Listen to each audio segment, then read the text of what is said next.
Do we have Lisa Marks? I don't see her. Do we have Lisa Marks? Yeah, she's on mute. Yes. Okay. And do we have Elizabeth Martinez? Present.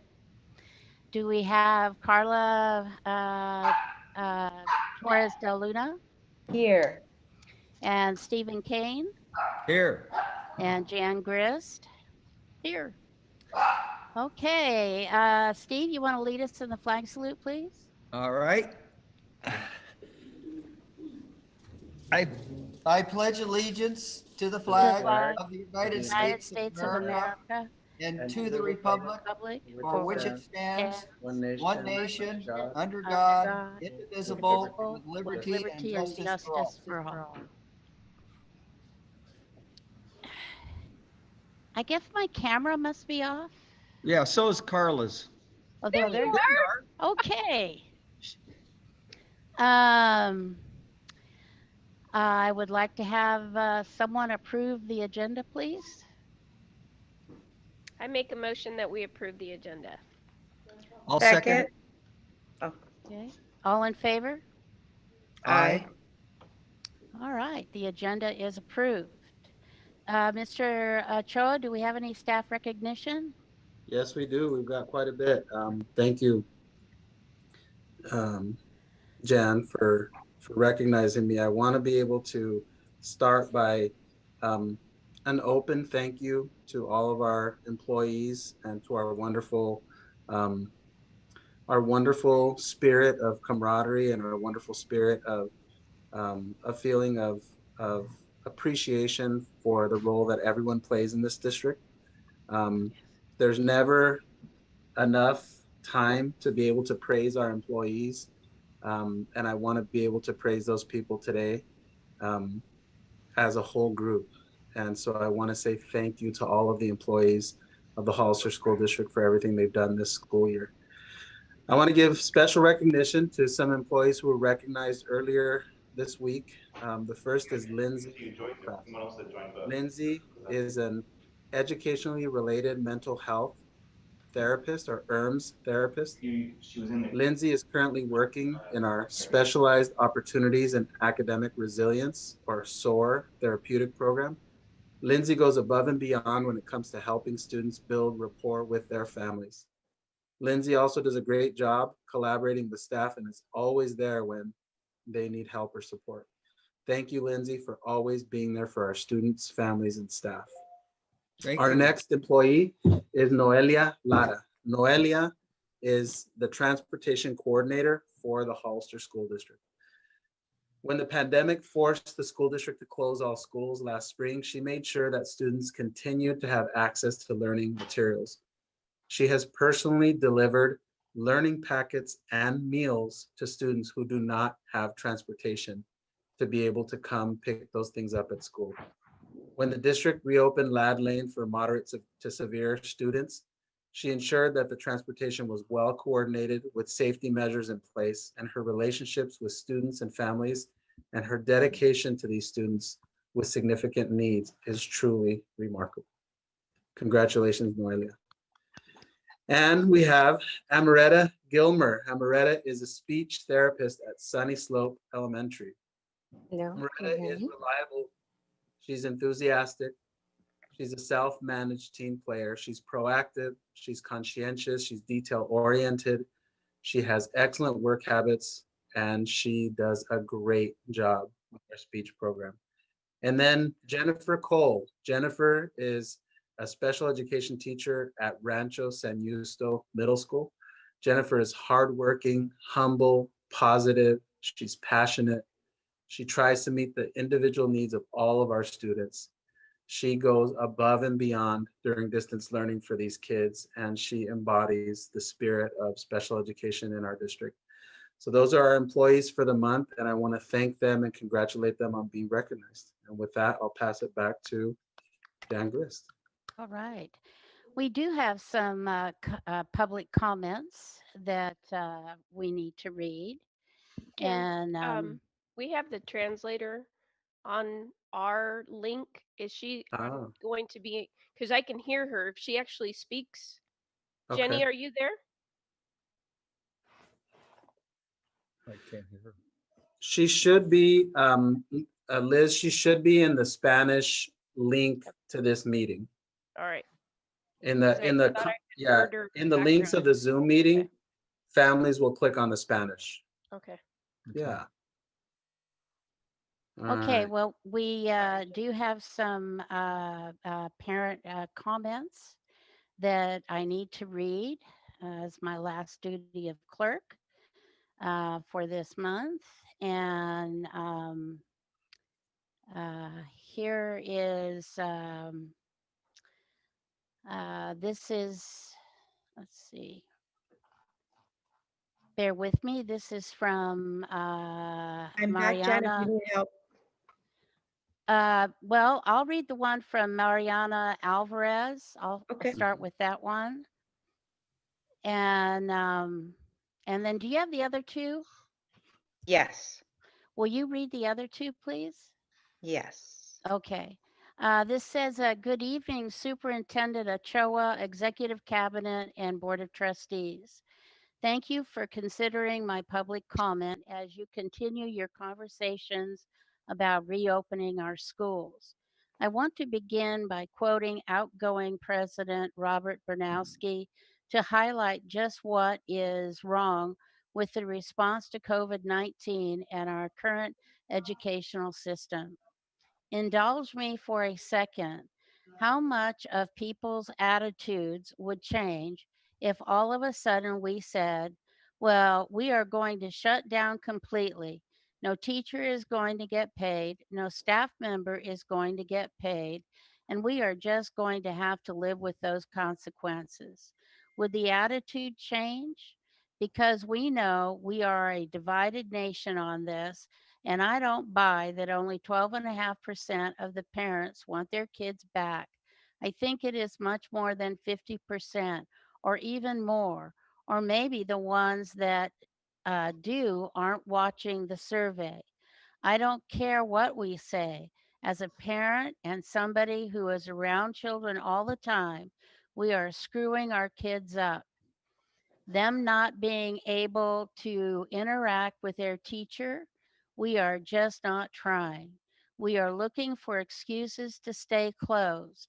How can we open up at least for those parents that want to be there?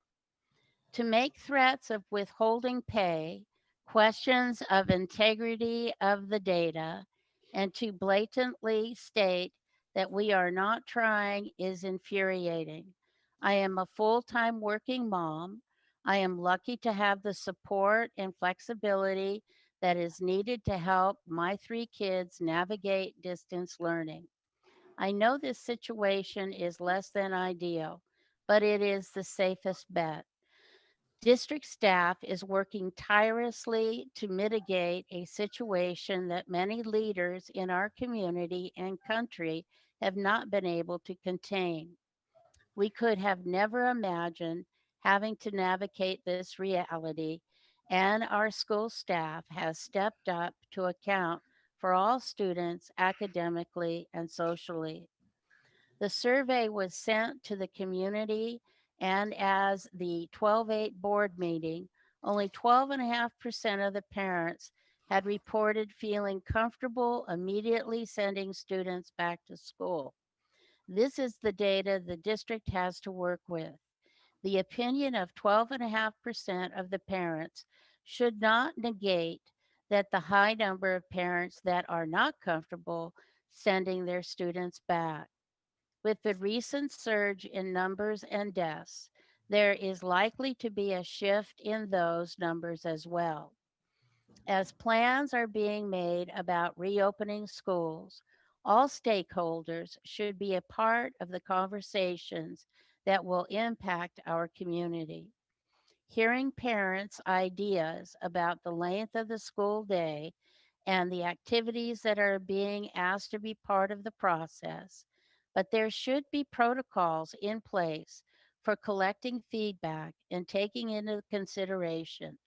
allowing small percentage of our community who is intent on having the schools reopen on their terms only magnifies the systems of inequity that exist in education.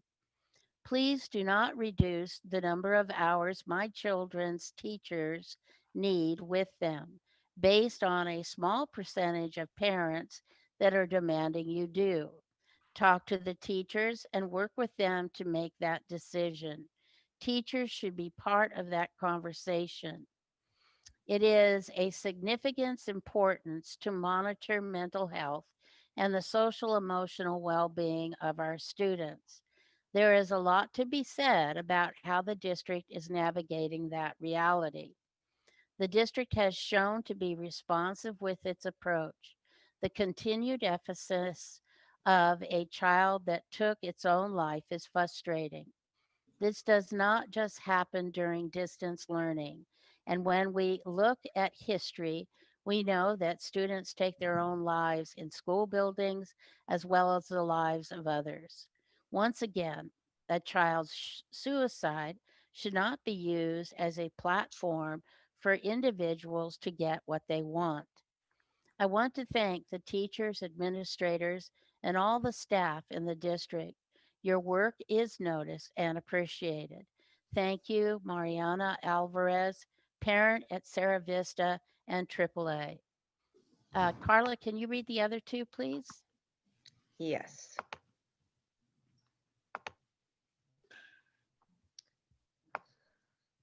Uh, Sorry, I'm getting the email. Okay, can you hear me okay?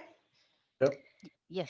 I just first let me apologize to all of you and whoever's watching. For some reason, my camera's not working, so just technology issues in real time. This is a public comment from Deanna Cortez. Good evening, Hollister School District Board and Superintendent. I would like to say thank you for taking action on keeping our schools closed. As a teacher of Hollister School District, I feel the support in keeping our students, administration, and teachers safe. As a teacher, I'm hearing a lot of my students sharing their upcoming travel plans, some already away in other countries, and continuous parties they are attending. Not every family has the same approach over this virus and stay-at-home order. As a teacher, I am worried for my students who are continuously being out and not sure if they are exposed. Keeping our school closed will help prevent the spread in our schools. Thank you for your ongoing support. And then the other comment is from, okay, here's the other comment. And well, no, this is Mariana's. You already read it. Jen. Yeah. We have one from Miss Newman. I don't have that one. I will. Carla, I just sent it to you, so you should be able to open your email and read it. Okay. Mhm.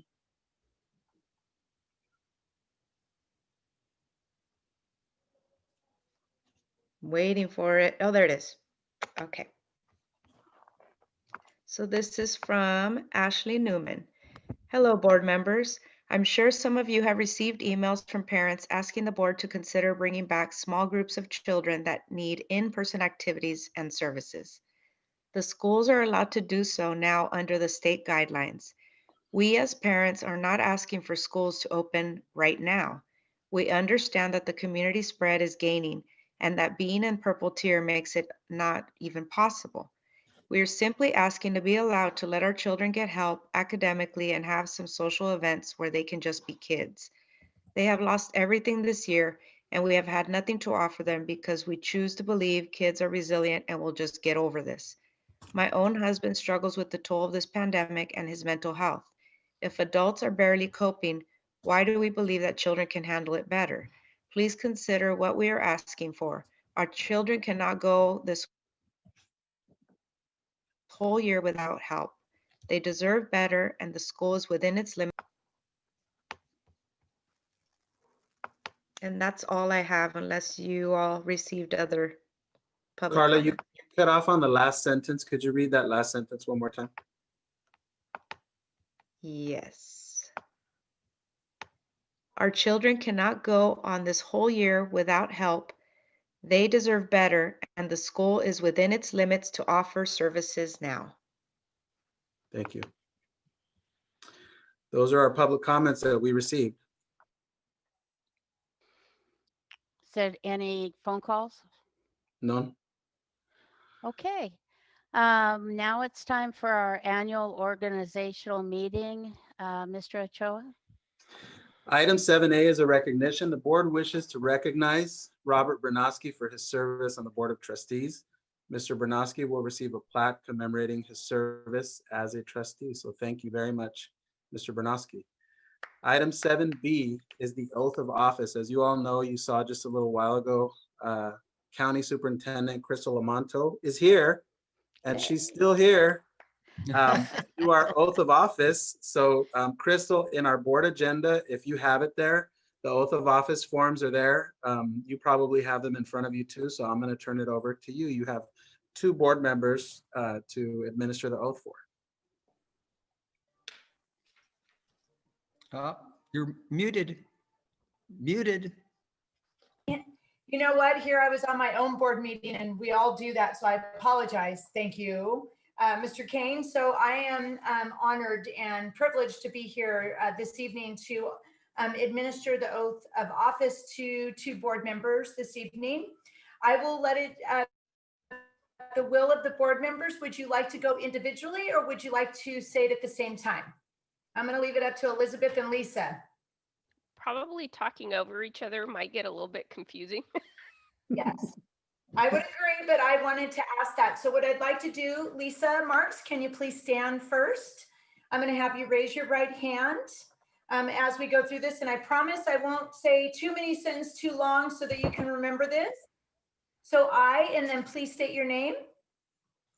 I, Lisa Marks, Do solemnly swear do solemnly swear that I will support and defend that I will support and defend the Constitution of the United States the Constitution of the United States and the Constitution of the State of California and the Constitution of the State of California against all enemies, foreign and domestic, against all enemies, foreign and domestic, that I will bear true faith that I will bear true faith and allegiance and allegiance to the Constitution of the United States to the Constitution of the United States and the Constitution of the State of California, and the Constitution of the State of California, that I take this obligation freely that I take this obligation freely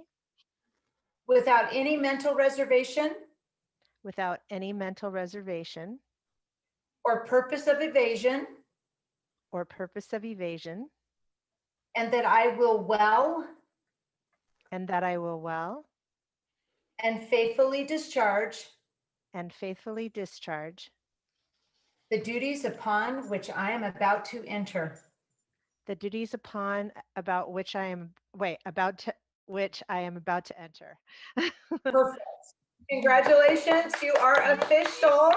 Thank you. And Martinez, if I can have you stand and raise your right hand. And Elizabeth, this is your 3rd term? Yes. All right. So I, and state your name, I, Elizabeth Martinez, do solemnly swear do solemnly swear that I will support and defend the Constitution of the United States that I will support and defend the Constitution of the United States and the Constitution of the State of California and the Constitution of the State of California against all enemies, foreign and domestic, against all enemies, foreign and domestic, and that I will bear true faith and that I will bear true faith and allegiance and allegiance to the Constitution of the United States to the Constitution of the United States and the Constitution of the State of California, and the Constitution of the State of California, that I take this obligation freely that I take this obligation freely without any mental reservation without any mental reservation or purpose of evasion, or purpose of evasion, and that I will well and faithfully and that I will well and faithfully discharge the duties discharge the duties upon which I am about to enter. which upon the duties upon which I am about to enter. You are official. Congratulations. I want to thank them both, Superintendent Ochoa. Being a board member is a difficult job. And I am always so grateful that we have community members that are willing to step up and serve their districts, which means you're serving the children of San Benito County. So from the bottom of my heart as county superintendent, I want to congratulate you and thank you for your service in advance. We understand that these times are not anything that I think any of us ever thought we dealt with, but I will say that San Benito County has done it well. I'm on a lot of calls, and so you should all be commended for the work that you're doing. Now, I'm not being rude, but I have 9 next swearing in at 6:30, and then I have one at 7. So it's been a big so thank you so much. I'm honored and privileged, and congratulations. Thank you. Thank you very much. Crystal. Happy holidays. Have a good evening. Happy Happy holidays. holidays, yes. You. Okay. She won't hear me say it because she's logged off to go to the Aroma San Juan school board meeting, but we're very, very lucky to have her as our county superintendent. She's just Absolutely. a wonderful, wonderful colleague. Very She's a supportive. wonderful leader for the whole county, and we're A just great thankful. We're supporter. thankful to have her in our corner. So, thank you to Crystal. We do have item 7C, which Right. is the The election election of of officers. officers. That's right. So if I can give a quick summary so that Lisa Marks is up to speed on this agenda item. The board has policy indicating that the board clerk is in line to be nominated and elected president of the board, and that annually the board will select a new board clerk. So my first couple of months on the job, Liz Martinez was the board president. It then transitioned to Steve Kane. From Steve, it transitioned to Rob Bernowski. And that would basically mean that if the same process were followed, Jan Grist would be nominated and would be elected to become president, and a new clerk from among the 5 would be nominated. And so with that, I will turn it over to Jan and to the group for you all to have a conversation about how to move forward with this. Okay, so I will take nominations for board clerk. I would like to, I Sorry, would like to you have beat the me. honor, sorry. I'd like to have the honor to nominate Carla Torres de Luna for board clerk of the Hollister School District. I second that. Any discussion? I just want to make the discussion that I think this is an excellent choice. Yeah. And I'll call for the vote. All in favor? Aye. Hi. Aye. Aye. All opposed? Okay, 5-0. Wonderful Thank choice, you, Carla. everybody. You'll do an awesome job in the role. Excited for you. Right. Thank you. So from somebody else in the group, is there an interest in nominating our current board clerk, Jan Grist, to board president? Oh, I nominate that- Jan Why clerk. do we have to do that? You still have to do it. Still have to officially it's have it. a- Oh, It's in our policy, but we still got to do it. So Go ahead. Liz, I Liz nominate jumped in first. Jan Grist for president. Oh, I second. All right. any discussion? All in favor? Aye. Aye. Any opposition? Okay, so that's 5-0. That's 5-0. And then the last item is to elect a representative to the County Committee on School District Organization. So I will answer any questions that board members have about that position. Now, that's the one that used to meet once a month before the pandemic. That's correct. When is it going to Um, start meeting again? I don't know. It's an important, well, we've got two things going. Have we formally did for the 2x2 last week, right? We did. So this is, and Jen, I don't recall if you served on this committee, but Yeah, I every, did. yeah, so It's this every group, Thursday, once a Mhm. month. This group, From 3:30, it's 3:30 to 5:30, okay. once a month on the last Thursday. Mhm. And it's a de facto, so you can't vote. And it has city councilman, two from So Jana, San I Juan. think, let me interrupt you. I apologize. Okay. I think you're referring to a different group. The group that you're referring to is the Intergovernmental Council. Right, right. Is So it it? this is different. This is the, let me go through an explanation for Lisa and for any other board member who recalls the process we went through to change our election system. Mhm. One of the last steps was to take it to the county committee on school district organization. So this Oh, group okay. is comprised of board members from Willow Grove, Cienega, Oh, Aroma San Juan, North County, the county office, the high school district, our district. And when there's a request for a school district to change its election system, for example, they need to take it to this committee. Because of the pandemic, so much is different about what we're doing, and a lot of the meetings have been, kind of put on the shelf. But I know that there are a couple of districts that are looking at changing their election system similar to the way we did last year. So I think I wouldn't recommend that it be Carla or Jan because they'll have their own responsibilities as clerk or president, but it could be. I don't mind doing it, Diego. If You you got to guys, volunteer. I'll volunteer. It's Okay. once a month, you Yay. said, right? And it might not even be that yet, Steve, but Yeah, it's fine. if you signed up, Liz and Lisa, you can take a deep breath. He took care of it for you. Thank you. All right.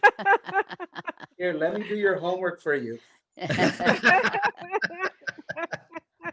Okay, so Steve is going to be the county committee on school district organization. Mhm. Yeah. So we'll just need a nomination and then we'll need a second Okay. and then you all vote on it. All right, I need a nomination for county committee on school district organization, please. I'll nominate Steve Kane for the County Committee on School District Organization. And I'll second that. Okay, Lisa, any discussion? All in favor? Aye. Aye. Aye. Aye. Any opposed? Okay, Steve, 5-0. Okay, Good job, just Steve. make sure I know when the meeting is. We'll get that to you, Steve. I'm The old. county, hey, Crystal and Monica and her team, they will let you know. Yeah, Okay. yeah. Okay, now we're at consent items. We're at agenda number 8, consent items. And so I'd like consent to- items are all approved as one package. Right, so we have A through D. Do I have a motion to approve? I'll move that we approve items 8A through 8D. Second. Okay, any discussion? Can't have discussion, babe. Okay, thank you. It's You keep me on my toes, Elizabeth. Liz is a pro. I know, Hey, I need Hey, her. Carla, You got it. Start taking notes, Carla. Start taking Oh, notes. I'm taking notes. You can't see me. All in favor? Aye. Aye. Aye. Aye. Okay, any opposed? All right, 5-0. All right.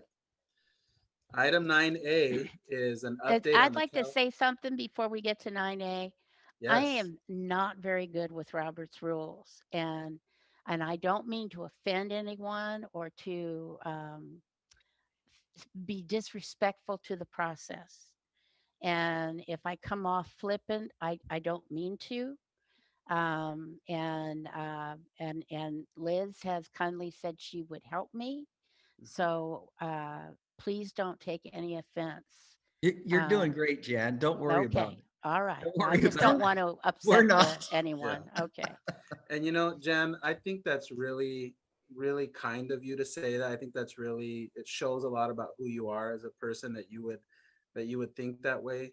I think all of us are always learning. None of us is ever, at Right. 100% of getting anywhere. But I just think, after this meeting, next meeting, it just starts to build and you just start to, Yeah, you but I start to don't get want more. to think anybody in the audience that I'm being Yeah. disrespectful to our board or to Yeah. the process. Yeah, and I And think it's very, very, it shows a lot of your character that you would say that. And I just want to tell you, just as your colleague on the governance team, I think that's very, very professional of you to point that out. So thank you for that. yeah, and I And you're use gonna have your own unique style, babe. So Yeah. this is you. You're the president. We follow Reinventing you. okay. yourself. All We got right. you. We got you. Okay. So now we're at informational item 9A. And I guess, Diego, you're going to take this on? I'm going to take this on. So item 9A is an update on the Calaveras AAA field renovation. And I want to just give a verbal update to the board. I definitely want to encourage every board member to actually drive out and get some fresh air, go walk outside your car and go see that field. What you all see and what I hope the parents listening tonight and the employees listening tonight can hear is that the school district is doing something we haven't done for a long time, which is we're taking something that we know is Ever. not up to par. Ever. It's I don't want anyone's children playing on it. I don't want children getting hurt on it. I don't want adults getting hurt on it. Right. And so what we've basically done is we've taken the big play field, the big ball field at Calaveras, and we've brought it all the way down to the soil level. And that's a lot of work. It's been made possible because the board has approved numerous purchases over the last 3 months, namely tractors, namely tools that go on the back of the tractors to scrape and till the soil. And we've kind of taken it back to the old farmer days of having our guys out on tractors, ripping up the soil. We sprayed some chemicals out there to get the grass to die.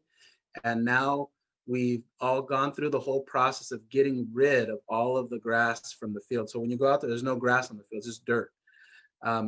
In about a couple of weeks, we're going to go back out there again, and we're going to rip it one more time, really good. And we're going to drop 2 things on it. We're going to drop sand and we're going to drop soil. And the reason we're going to do those 2 things is that our fields get really bad because when it rains, the water doesn't have anywhere to go. When the water doesn't have anywhere to go, it creates a situation where you bring a tractor over the top of it and you create ruts, and they just get worse over time.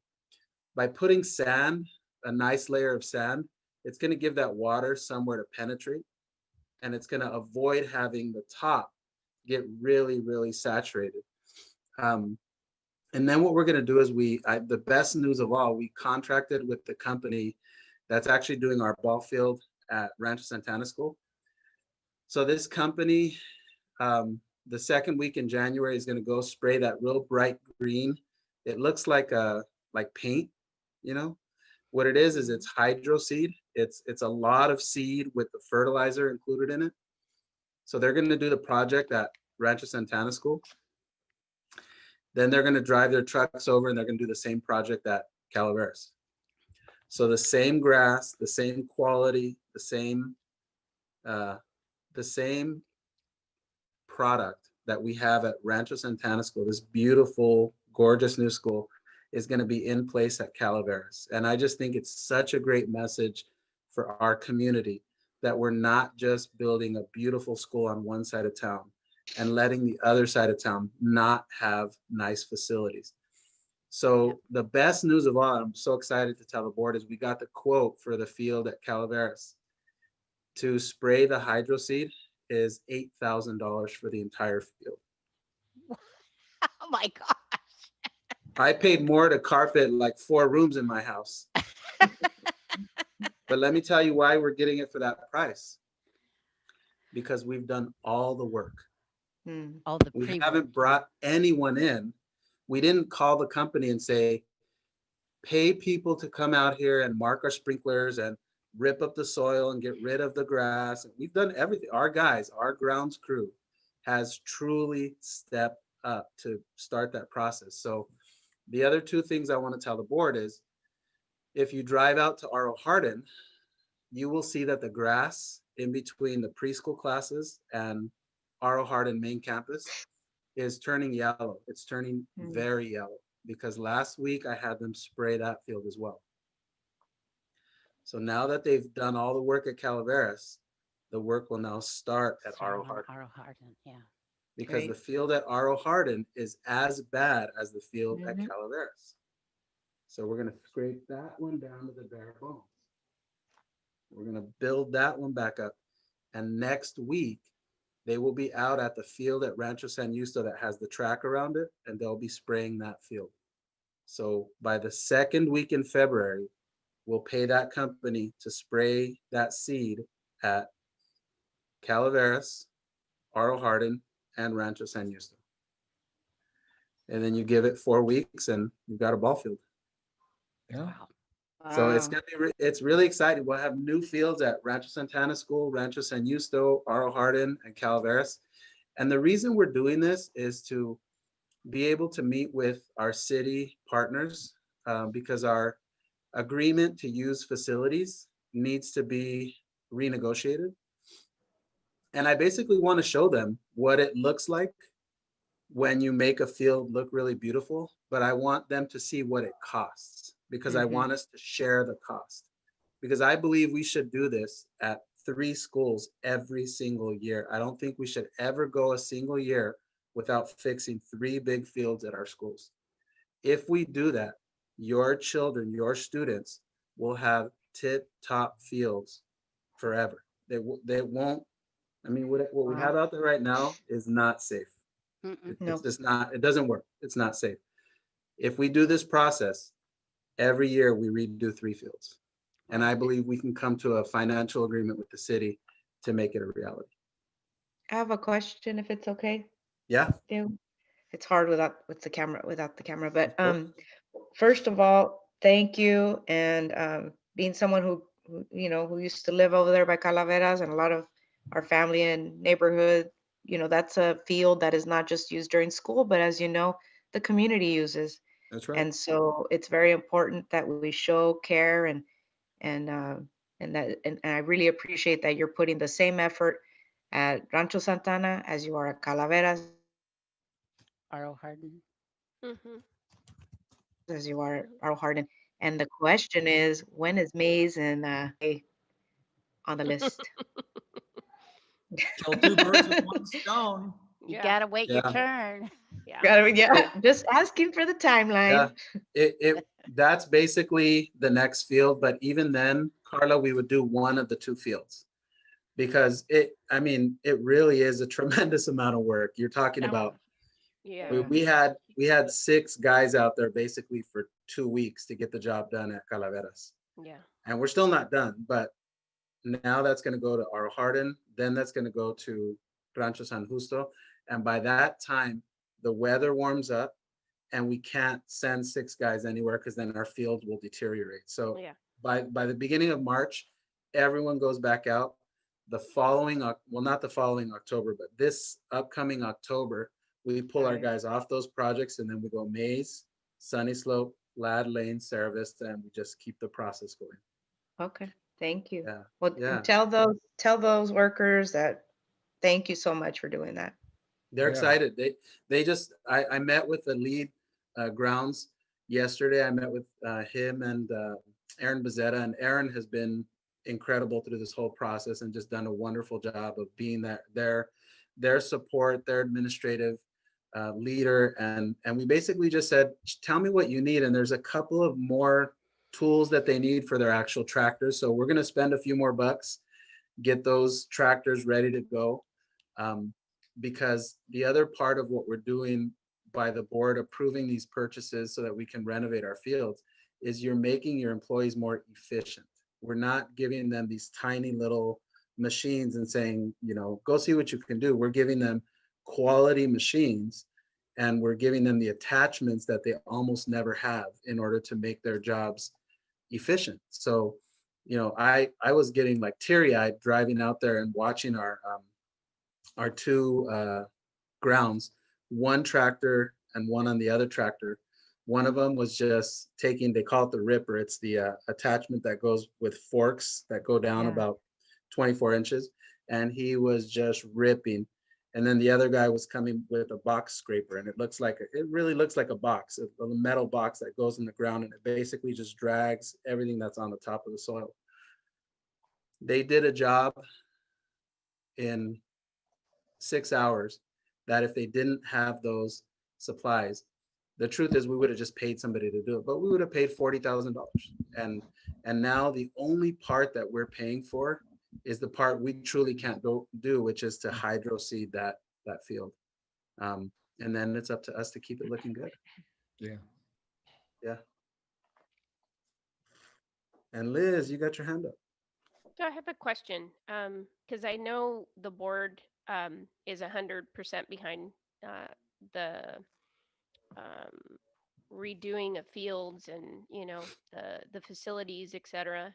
And I know we've asked for a chart just to Mhm.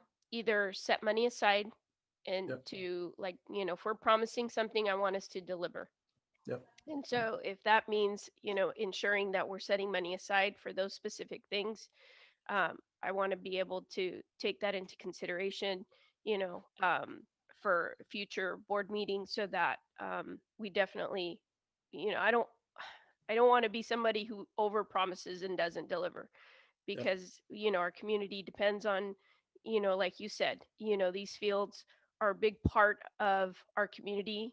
And a lot of our kids depend on not just the fields for school, but a lot of extracurricular activities, and so we want to make sure, like you said, starting that conversation with the city, demonstrating what we're willing to commit to for the community. It's that first step on showing our commitment, and Mhm. hopefully they're willing to be partners with us, to continue, fixing and maintaining these fields, because it does, all the work is basically put on our shoulders, Mhm. based on those contracts, with some contribution from the city. By no means are they, not contributing. They do, They do. but not to the extent of how much it costs to really maintain things Maintain the the way they field. should. Yeah, Yep. they should be. So I definitely want to be able to, have something concrete, because we don't know, which one of us are going to be here today and not tomorrow. That whoever is here, I want it to continue, with that vision and that promise to our community. Well, on that note, Elizabeth, you're right on the money there. And I think that Diego's been keeping costs in line about what we're spending to rehab these fields. And then we should keep tabs on continued maintenance on the fields so that when we go to the city, we have actual cost data on labor and on equipment, monetary, what it takes to keep the fields going and the labor, so that we can go to them and, we can look at costs. This is what it costs. This is it. And we're not making anything up. We've got the proof. Steve? Um, just a question for Diego. Maybe you don't know the answer. I would be interested to know what kind of seed they're using in the hydro seed, drought resistant. Hopefully it's not like Kentucky bluegrass or something. I mean, we need something that holds up well with the use that these fields get. Do you know what seed they're using, or? I wouldn't want to tell you the wrong name, Okay. Steve. So let me find out for you. Okay, that would be a concern for me because Yeah.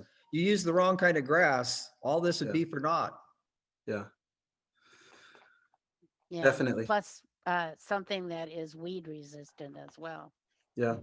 And Liz, if we can talk more about long-term planning later on this evening when we get to the item about the receipt and the approval for the funds from the Department of General Services, the DGS, I think it'll be a perfect time to have a big conversation about that.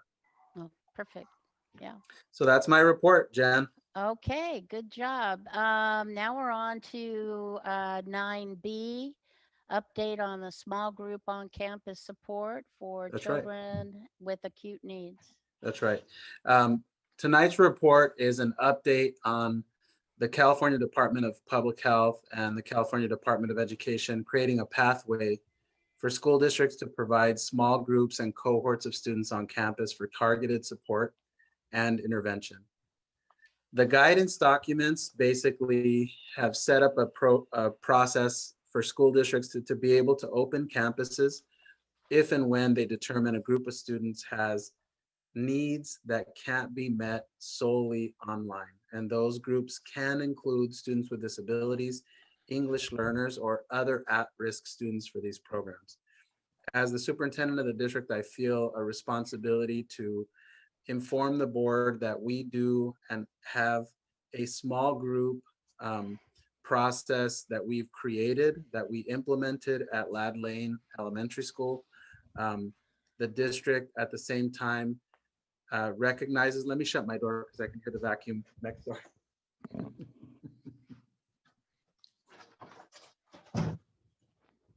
Sorry about that. The district has identified a need to be able to provide services to kids, namely social emotional learning services for students. And part of the process to arrive there has been a focus on getting feedback from parents who have really reached out to us and indicating that they are in crisis, that their children need significant support, that their children need significant change in order to meet their emotional and academic needs. So with that, I want to pass it along to the school board to ask questions regarding how this program might work, where we might implement a small group instructional, a small group social emotional learning program, and to be able to give the board an opportunity to ask any questions about how the process might get put into place. I have a question, Mhm. Diego. So here in the summary, it specifies identify students with disabilities, English learners, and other at-risk students for these programs. I'm Yes, assuming that would be the target priority, but then right now when you were speaking, just to clarify, you mentioned the social emotional needs of some of our students. So I'm just wanting to make sure that if we were to do this, the priority would be the students with disabilities, English learners, and other at-risk students is the yeah, question. thank you for that, Carla. And what I would say is I want to be able to convey to the board that there is an increase in the number of parents who've reached out to us indicating that their children have a social emotional need solely, that the need that they're seeing in their child is the impact of 7 months of not being around other students, that the impact of that social emotional isolation has become unbearable, has become something that overwhelms their academic experience. In other words, students that are very significantly withdrawn from their academics. So in that sense, Carla, I would define that as a group of students with very severe social emotional needs. And that's very different along the scale because, as you all know, I have 5 children, but I have a 17-year-old who, he's really struggling with distance learning. He happens to have a bunch of advanced placement classes, and he feels isolated. He feels that it's not meeting his needs. And I do want to specify he does not go to San Benito High School. He goes to another high school. I have a 15-year-old who it's so, she's easy come, easy go. It's not a big deal. And then I have a 6-year-old who's struggling with not being around other peers as well. But I wouldn't characterize any of them as being acutely at risk. I wouldn't say that we've reached a boiling point with any of the 3 of them, but what we're hearing, Carla, from some families is that's where their child is. Their child is beyond simple resolutions. So I just wanted to open up that conversation to the board, share that with the board, and at the same time, pose a question to the board to think about. So right now, the data on coronavirus does not look good. We have cases, I think was today somewhere in the 60s. Yeah, 61 That's what I heard walking and down. another death. It's not getting better. Not getting better. And we So have we another don't- death. Yeah. There's nothing in the data that tells us we're going to reopen soon. The data Terrible. is working against that idea. But mid-February, early March, it might be a different story. So this board will obviously have a decision to make down the road. I do want to convey to the board, our principals have indicated a desire to want to do small group programs on their campus so that they can get their protocols in place so that they can work through the process of bringing kids in, because the idea of going from no students showing up to 450 kids in one day is something they're very worried about. So they've asked, the feedback they've given me is, if we have 1 or 2 small groups at my school that come in for 30 minutes, an hour and 30 minutes, that gives me as the principal and my assistant principal and the staff that works with these kids, it gives us a door opening to work through all of our COVID hybrid return policies. Diego, that brings me to a question I had about what adults are going to be in charge if this happens. Yeah. Obviously, they'd have to be volunteers. It would, we can't order somebody to do this. That's right. Do we have a thought on how that's going to be done? That's right. You hit the nail on the head, Steve. We're going to use volunteers. Okay. Employees will indicate that they're interested in doing this. Okay. Well, the But other employees or other issue- volunteers? Sorry. well, the other issue is what criteria are you going to use? Are you going to use absenteeism, grades? Are you going to use are they physically abusing themselves? Like cutting? Mhm. I mean, how are we Yeah. going to determine where the process is going to be? Are we going to do some kind of special ed referral?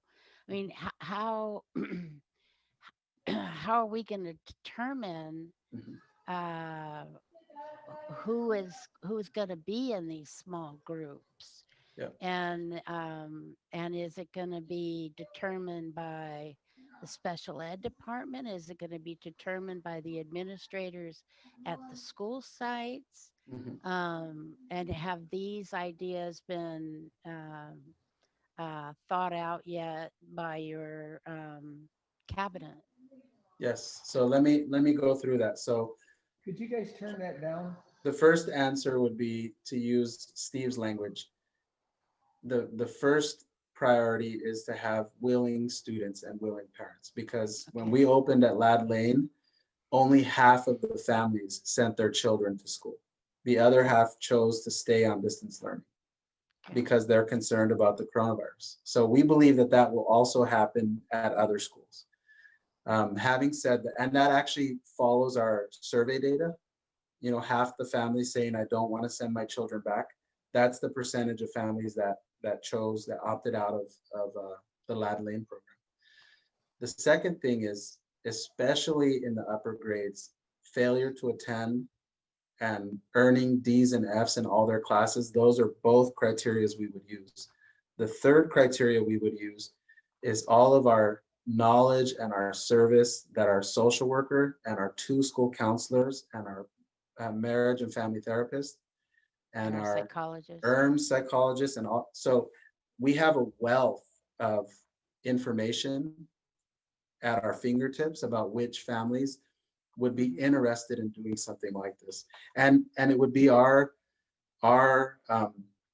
ability to coordinate it so that we don't overshoot the moon, so that we don't try to bring in 200 kids at one school, so that we keep it at 25, 30 a So day. you're gonna keep it with strict guidelines then? Yeah, and that's the reason I wanted to have this conversation with the board, because I think what my strong recommendation to the board is to address the concern about children that have really serious needs being Right. able to come in to get support, so that it's evident that the decision to remain on distance learning is what is best for the whole district. It's safest, it's supported by the science, it's supported by surveys from parents, it's definitely supported from our employee groups. But also, if we have volunteer employees who want to connect and give these services to our students, I am preparing that process to happen. I wanted to have that conversation with the board, so that our families knew that this is a conversation that's open right now at the district level. I have another question, if that's okay. Mhm. So, so what I'm hearing is it's not just academic support, but the social emotional. So I have two questions. So one is, then shouldn't we partner, a little, think about partnering with some of our community providers so that it's not our employees, right? Because, Yeah. I don't know that teachers are like, yeah, I want to do a social emotional group. I don't know that Yeah. that's what they signed up for, right? So maybe with our providers that can do that. But before we even do that, I'm wondering, what are the protocols? I really feel like we need to lay out the protocols for people coming on campus, especially with students. With the COVID cases so high, with looking at one of our neighboring schools that has had COVID positive test, reported in Benito Link. I'm not saying anything that's not public. And how, one person can be positive and it impacts 30 students or 30 Mhm. people. So I just want us to be careful of when we do this. Mhm. Do we have the protocols in place? And what we're gonna do, who's gonna be quarantined, how does a notification come out? There's a lot to that. Yeah. Just sharing at where I work in Santa Clara County, we've had to change our protocols a couple of times already because, first you send a memo, then you quarantine or maybe not. So I just want to make sure that we're thoughtful before Yeah. we jump into this. Yeah. And Liz, if I can respond for Carla, I would say, Carla, after you mentioned that it was a newspaper article that came out, and I do want the board to know the district received a lot of phone calls and emails after the fact, because I think in the community there's sometimes it's not really clear which district. So to a family, if they read about it, they assume that it's their child's school. So we definitely received messages and feedback about that.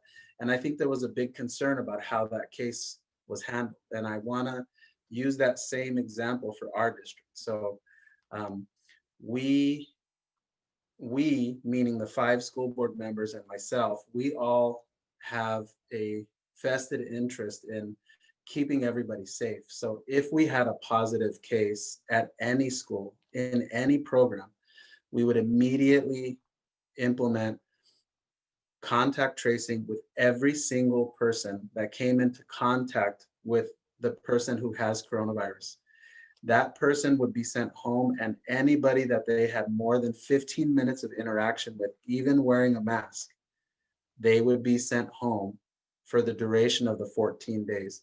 And that's something that a lot of other districts don't do. They don't, because it often means that you have to close the program. It means, you know, you opened up a program and now you have to close it because you're sending kids and staff back home. I think it's important for our community to understand that when you open, you do create the risk factor of having somebody be positive and having them interact with others.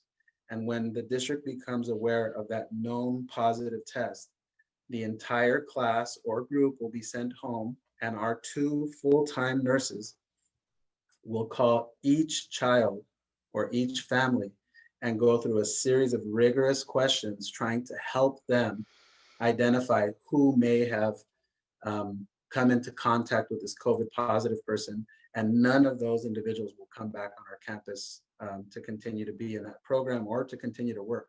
And our district has had, as you know, in our last board presentation, our nurses keep track of every single COVID case, and the list of people in our district that have gone home in the last 7 months is in the hundreds. The list of people who have gone home because of a potential COVID exposure. So we're very, very stringent on implementing those protocols. And I agree, Carla, we would have to evaluate every single protocol at every school, because every school is just a little bit different in how it's laid out and who works at the school. So I just wanted to be able to respond for you and be able to give an answer on those concerns that were brought up. And then Liz, you also had a comment. Yes. Thank you. So with this idea, your rubric as far as, what groups of students you're going to have, and what populations you want to target.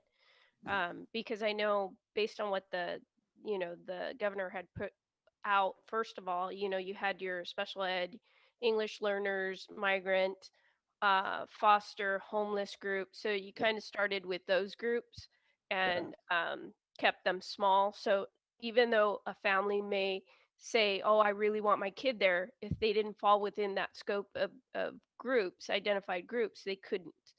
Um, in depending on where we go and what expansion there is to that. But like you said, if you wanted social emotional, but there should be, like Jan said, a clear rubric as Yeah. to what criteria you're gonna look at specifically.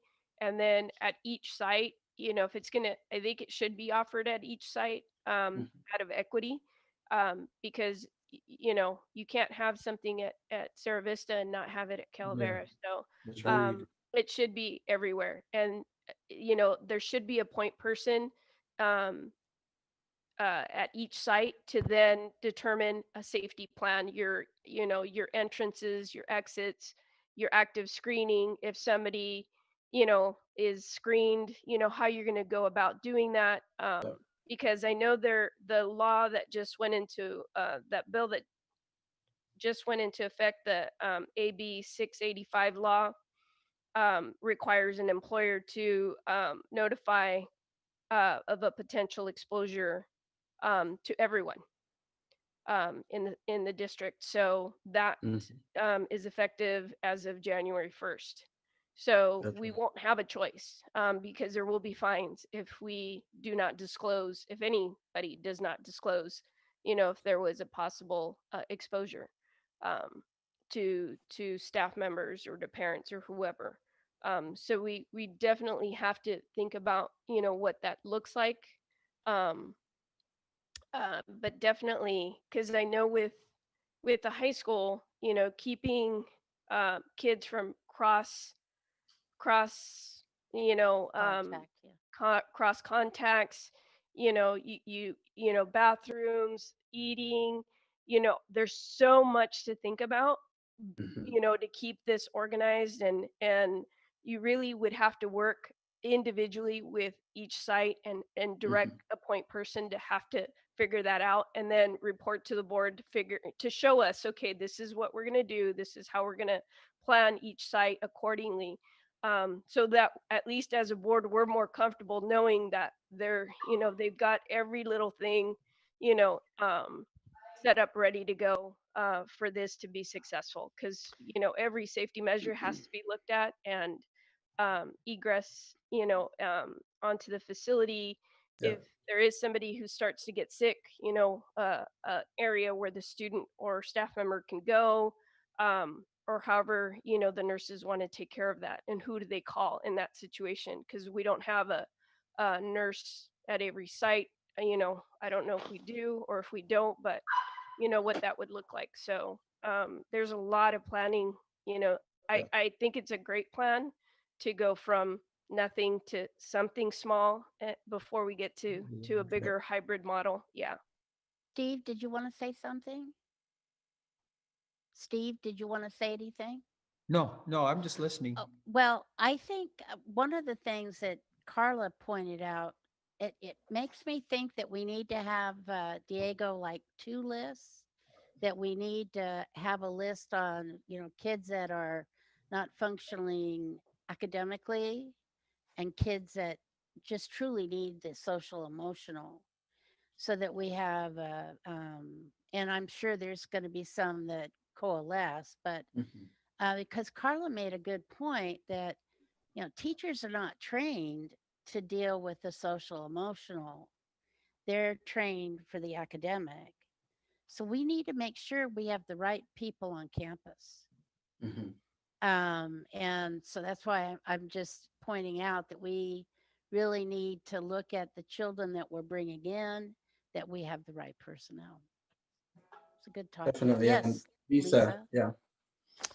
I'm also wondering about any potential liability issues, even if you are a volunteer coming onto campus, if something drastic should happen, Mm. up to and including loss of life. What is the potential, for something to come back on the district? And how do we mitigate that? Or can we even mitigate that? The answer to that, Lisa, is that where this is California, so that at any given time, anybody can bring suit against the district.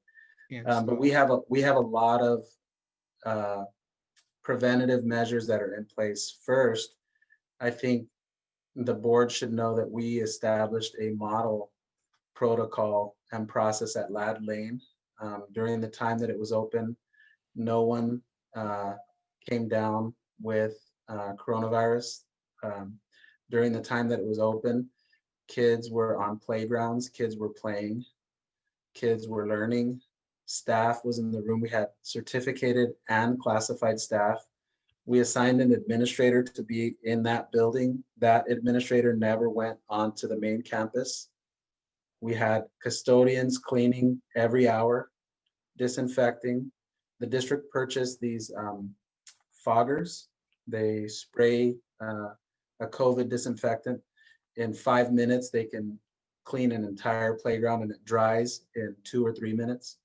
They take that same fogger into the classroom, disinfect the entire classroom when the class goes out for break or recess. So we have that in place, Lisa. At the same time, because we've discussed this with our bargaining partner, CSEA, and we have an agreement to be able to do this, that agreement specifies the actions the district has to take, which include giving people the PPE they need and giving people the training they need. I do want to call out our 2 school nurses. When we opened at Lad Lane, they went and met in every single classroom with the staff in that classroom and answered their questions and gave them a wonderful training on how to be safe. And because the students at Lad Lane, they require hand over hand, they require diapering, feeding. I mean, they require everything. So we started off with a group that needed really intensified supports, and it was a big success. So that's sort of the program we're looking at. At the same time, I think Jan's idea about the district really being clear about the academic support and the social emotional support is part of it. And I think, Carla, you pointed out something that we'll include in our conversation the rest of this month, which is keeping an equity focus and making sure that the children that we bring onto campus are really reflective of those children that have intensified needs. Because we want to make sure that if we open for a program at Cerro Vista for 10 kids, that we have a program at Calaveras that is supporting 10 kids, and Aro Hardin and Sunny Slope and Gablin Hills, so that there's equity in the district. That was Liz. Oh, sorry. There's 5 of you, and you're all on my screen. You're moving around. You're going around. Welcome No, to I ATV. I just want to get an idea of when you think, are you anticipating this like once we, we start talking about reopening?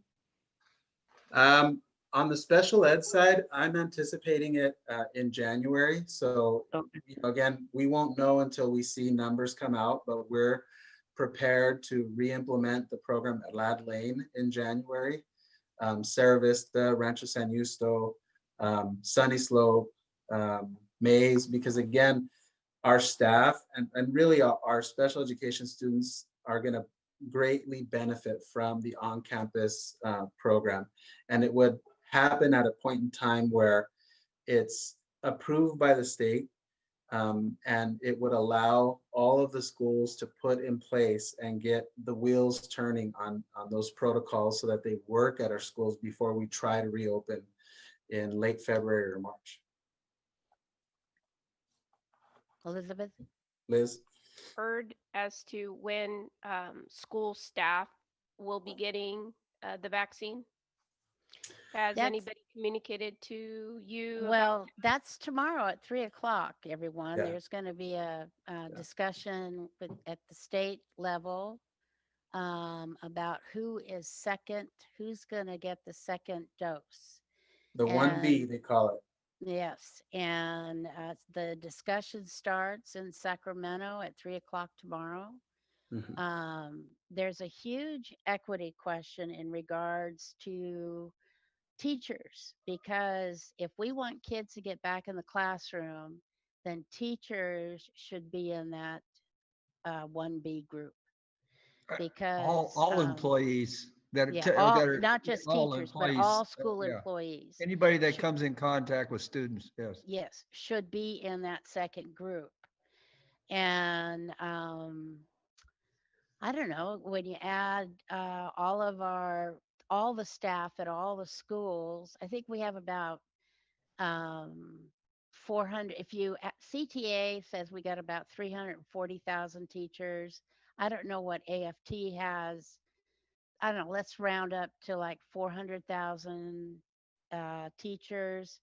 And then the support staff, I don't know, is that like another 300,000? So maybe close to 750,000 school personnel.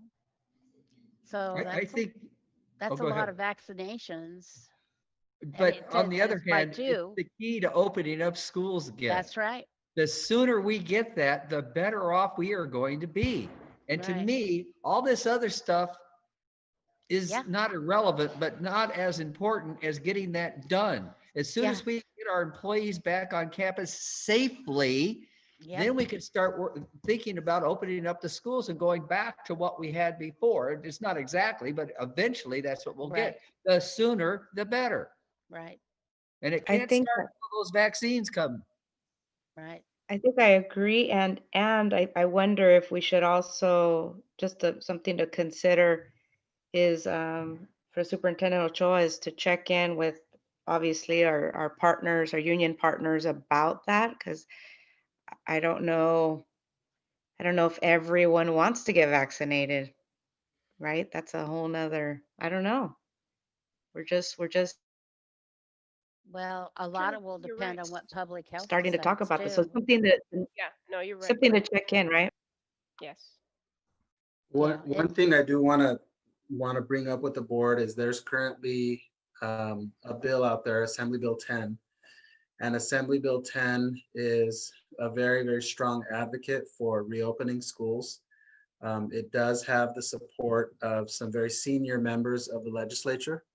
And the intent of AB 10 is to set a high bar for when schools have to reopen, so that I think there's a hope that that will lead to educators being placed um, in the 1B group that Jan was referencing.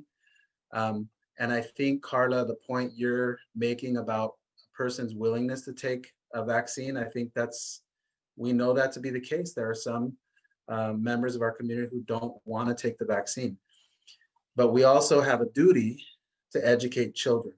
So if we're sitting here in a month and a half and there's a vaccine and they've prioritized educators, and we're saying take this vaccine because the states made it, moved mountains to prioritize educators, and a person says I don't want to take the vaccine, I think ultimately, the state will determine what is required and what is not required. But if people have a choice, then they'll make their choice. If people don't have a choice, or if the choice is take the vaccine and return to work, or don't take the vaccine and return to work, then that's a choice people will make. I think ultimately where this is headed is these next 5 weeks of COVID case numbers in the state of California are really going to sway the situation one way or the other. If we continue to have record-breaking illness numbers and record-breaking death numbers, then I think we're going to have to hunker down the end of January and February too, and continue to try to stop the spread. If somehow those numbers start to decrease, then I believe you'll start to see more energy and more activism for the idea of making the vaccine available for educators and then opening up schools as a result. But folks, none of us has a crystal ball. And that's what makes your jobs hard. That's what makes the educators in the building, it makes our jobs hard.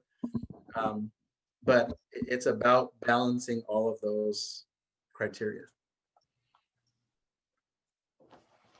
Well, we definitely want our healthcare workers and police and fire to get the vaccine. So, Yep. And what I can do for the board is bring back a plan that specifies the groups, the protocols and the procedures school by school for the January 26th board meeting, your first, okay, what we believe will that be your would be first great. meeting. I have one more thing, if it's okay. Yes. Yes. And I appreciate this discussion too. Thank you, Superintendent Ochoa, because I think it's important that we flesh this out. And then just another point of consideration, even if people were to have the vaccines and they had to take them, just something to think about, food for thought, that a lot of our households are multi-generational households. So it makes it tricky when if you have one group with vaccine, but then the children are not, and I'm not proposing that they get vaccinated at all, but I'm just saying like these are things that for us to consider, right? That it doesn't eliminate the possibility of COVID exposure still, right? Mhm. And so, grandparents and living with parents and children and babies and just just some food for thought. And yeah, these are tough decisions, but just so that we have everything out. I agree, Thank you. Carla, since I'm in a multi-generational home. Hmm. Okay, we are now at 10A, which is the general obligation bond consent. And this is about Rancho Santana School Project. Mr. Ochoa? Yes. So this is an item that refers to a change at that school. I'll ask for the board to approve this $23,000 change order. And it's specifically for changing the type of infield that is being installed there. So in the original plan for the school, if you can believe it, they planned a square softball infield. What? What do you think, Steve? You like that? No. Objection, objection. I thought Why you did you might not object. That. Liz, I thought, you know, It's a I know I've softball. seen it. I can Baseball. picture a softball field. Oh my God. I would not be happy with that, Diego. The other thing that they did was they planned in the hard light gray rock surface that we currently have at Calaveras and Aro Hardin and Mays. And I want to just tell the board, I think that is an example of, over the years, our district being penny wise and pound foolish. What we have done is we've chosen the cheapest material, which is that super, super hard white gray mix.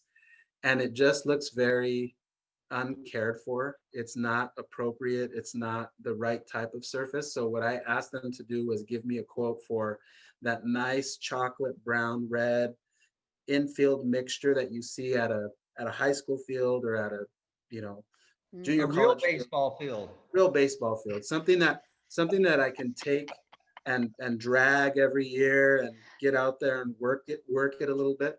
So I didn't think you wanted a $52 million school and a $200 square infield. So that's what this is about.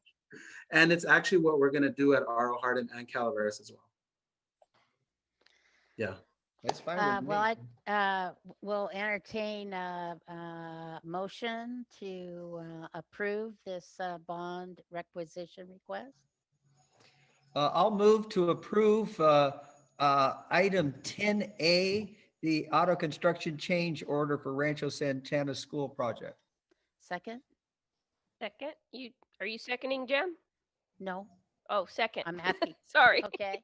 Discussion? Any discussion? Okay, I got to call for a vote. All Aye. ayes? Aye. Aye. Okay. Any opposed? All right, 5-0. All right, now first interim budget. All right. Here we go, folks. I emailed the board and I updated the district webpage, the link to the board meeting. Mhm. You all have a presentation now that is a lot easier to understand than just the what's called the SACS, the Form 1 data that we uploaded on last Friday. And I want to identify and thank Ryland Associates. It's a contractor that we're currently using to help us with this first interim budget. As the board knows, our director is currently on leave. So I'm very thankful for her, all the work she did prior to going on leave, and now having Ryland Associates assist me with this presentation. I really greatly appreciate their support. So for tonight's first interim budget, it reflects the district's financial status as of October 31st. From July 1st through October 31st. It has data projections and financial projections for the current and subsequent 2 fiscal years. And it is responsible, the board, to certify that the district can meet financial obligations for the current and 2 subsequent years. And tonight's presentation will indicate that our budget should be approved as positive, meaning that we can meet our financial obligations. The budget factors include our revenue, the monies coming in from the state of California, our components of our ending fund balance. The board will see our multiple year projections and have a conversation and an explanation of the ending fund balance. And you'll have an opportunity to ask questions throughout. So taking you through first the local control funding formula cost of living adjustment. The state budget that was enacted in June included no COLA and did not subject the school district to the 10% proposed in the governor's May revision. But as you remember, it was recommended that we implement a negative 7.92 COLA.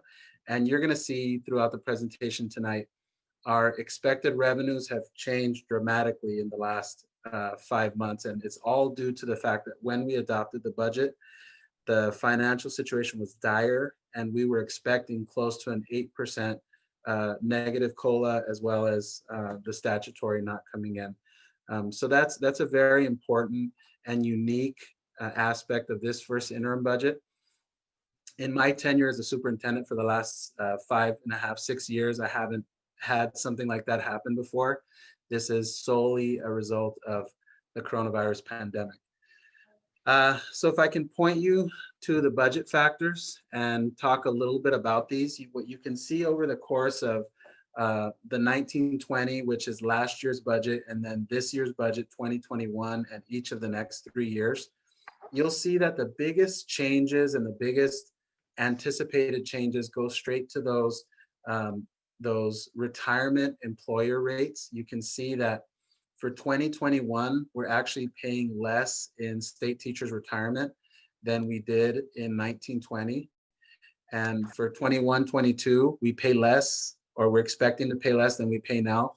But take a look at 22-23 and just see the really significant increase of from 15.92 to 18.4. And then if you look at the PERS, it's a really big increase from this year being 20.7%. And in 2 years, it jumps to 26.3%. And I do want to point out that the other revenue factors, lottery, mandated block grant, those don't change. So it's one of those situations where the money we're expecting to receive is staying very stagnant, and then the retirement contributions is expected to really grow dramatically. So I wanted to point that out to the board and open up for any questions that you have on the budget factors before we move on in the presentation. I have a question. Yeah. In looking at these, I'm wondering the money that the federal government is supposed to be kicking into the states. Now, supposedly Mitch McConnell has come back and with the idea that there is going to be money approved. I think it was $160 billion for schools. Is that figured in here? Or is that just going to be bonus money? How is that going to work? That's not currently figured in, Steve, and that's one of those situations where we need to see the ink really dry on that agreement. That I understand, and but it needs to come in. I think we're all expecting to hear something positive at the federal level. So I will definitely, I'm in line with you, Steve. I see that's going to happen, and when it does, we'll bring it back to the second interim budget, or perhaps to the budget adoption in June. So it's really, I think, probably closer to March or maybe even June that we would know something certain about that. I'm just so ecstatic that what the state did. You know, like you, 10 years of being a superintendent, I've been looking at these things for a lot longer than that. I never even remotely seen the state do something like they did. It's not even close. It's unheard of. I still can't believe it. Can't believe it. Yeah. Okay. I have a question in regards to percent of reserve. I was trying to find it here. Can you kind of off the top of your head, give us what you're looking at in these numbers, what it says for this year and the next 2 years? Yeah. So it is in the presentation, Jen, and it's over 11%. What page is that on? Let me pull it up for you here. Give me a second. If you take a look at, right now we're on the screen that says budget factors, and we're going through the 4-year chart, and then it'll take you through the ADA and the enrollment, which we're keeping the same. And then it takes you through the restricted and combined general fund revenue. Is There's a this in the chart that, presentation that you gave us this afternoon or in our board packet? that's in the presentation I gave you this afternoon. That's what for the board members, that's what I'm going through right now is that presentation. Okay. Mhm. So this is there's 4 pages. So which page are we on? So the presentation is longer than 4 pages. Jan, Oh. can I resend it to you here? No, there's another, it came in 2. So let me get the other There's one. on the other side of that one. Yeah, okay. It's then there's one that's 22 pages. So Yes, it's the Okay, 22-page document. so you want me to look at budget factors? Let me pull up that 22-page document for you here so I can. I take- have it here. So we're Okay, looking at perfect. Did you want me to look at the budget factors? Is that what you said? So what we're gonna go to is page 13. And the Okay. page 13 will go through the components of the estimated ending fund balance. And what it indicates there is that the components add up to 11% of the I budget. see that. Mhm. Yeah. Okay. So that's for this next year and then the following 2 years? Mhm. Yeah. Where will I find that? So on the following 2 years, you can take a look at slide 18. Okay. And slide 18 will show, I've listed it there and there's a big green circle around it. I saw that, yes. So our ending fund balance goes from 11% to just above 11%, so about 11.7%. And then that third year, it drops down pretty significantly. So it's just above 6% that third year, Okay, that's the 5,000,000, 5.8 million. Yeah, okay. Yeah, That's what I thought it was, and that's what I thought I was looking at. I wanted to make sure. That's that I was where reading it our correctly. PERS and STIRS contributions go way up. that's Yeah. exactly right, Steve. And you Yeah. can actually look at that. Just it pushes right along. You can see Right. that increase. Yeah. Okay, well, that's what I thought I was looking at, and I just wanted to make sure I was reading Yeah. it correctly. Okay, good. Definitely. I think what's important for on the governance level for the board to know is we've gone into a year that's completely unheard of and completely unprecedented. In this year, this board has approved a process to be able to purchase new computers for every single child and staff, that this board has implemented a series of changes to direct services to students to increase counseling support and to budget for additional direct services to students. We've kept the ball moving on academics to purchase a new science curriculum. Mhm. We've implemented Eureka Math K-8. I mean, this board has been moving all along through the process. And the presentation for the board tonight is to basically inform you that since budget adoption, the district's reserve has increased, even though we are in the middle of this very, very difficult timeframe. So it's great news. And our current budget projection for next year is that the reserve will grow just a little bit more as well, which is also great news, because I think something we shouldn't count on is we shouldn't count on the state surprising Steve and I and everybody else and giving us a bigger COLA. Yeah. Steve, It won't. might not. It won't. If it hadn't happened, Steve, tonight's presentation would be very different. Oh, it'd be ghastly. So I have a question yeah, too. I wish this had a little hand raising thing, but sorry. And yes, thank you, Superintendent Ochoa. I think, we thought things were going to be worse, and they're not, ideal, but I think that we're okay. And my question is, remember we had talked about potential funding for for some of the purchases you made because of the pandemic of the, I'm Mhm. just wondering how, where we're Yeah. at with that. Is it coming through? Is it Yeah. not? We're in the queue, Carla. We have attended more online required trainings than you can shake a stick at. We actually just had one this week again with FEMA, which we're hoping to be able to get, 6 figures reimbursement from FEMA for many of the purchases we made. Excellent. Thank you. Yeah. And the Uh, other thing that we did this week that we haven't done before, I want to inform the board about, is a very important project that's been happening district-wide. And I want to thank all of our school secretaries, and I want to thank our administrators, and I want to thank our school nutrition staff, namely Ann Pennington and her team. So the way that our free and reduced lunch percentage in the district works is we're what's called a community eligibility provision district. So as you all know, every child in our district eats for free.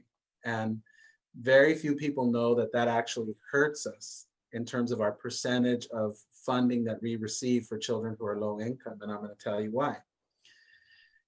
In almost every other district that doesn't feed everybody for free, parents have to turn in an application every single year or their child won't get free food.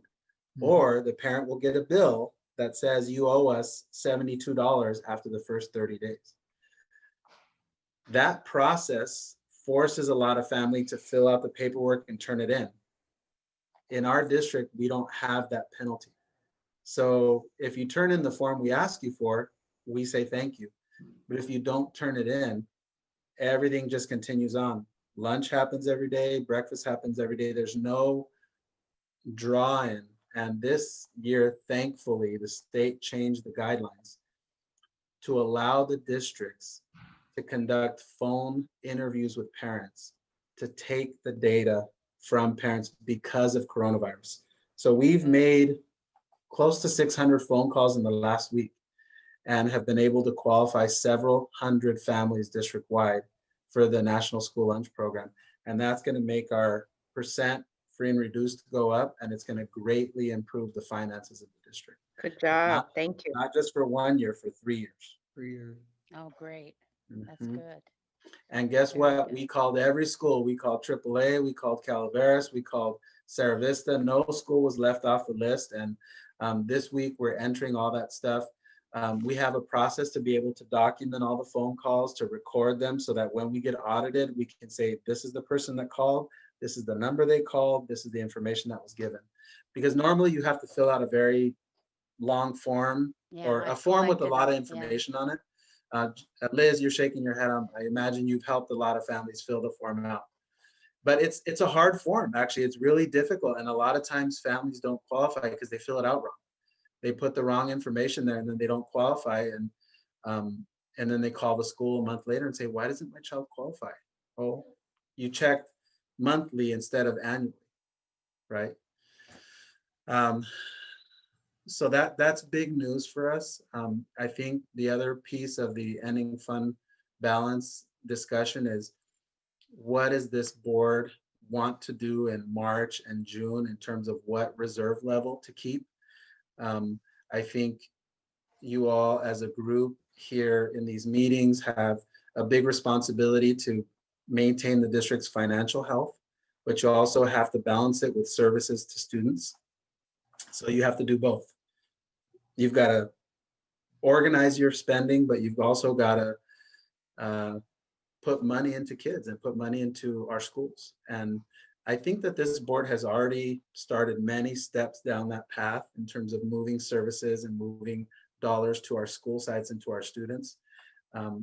But this is probably the most challenging time you all are going to face in making those decisions, because it's changing so much from month to month. Well, I do have one question. The state is still going to be not giving us our money in February, correct? They're going to be deficiting us? Yeah, so the deferral plan is continues forward. We don't really, when February gets here, Jan, we'll know whether or not that was the case. But as the board knows, the deferrals are planned for many months out.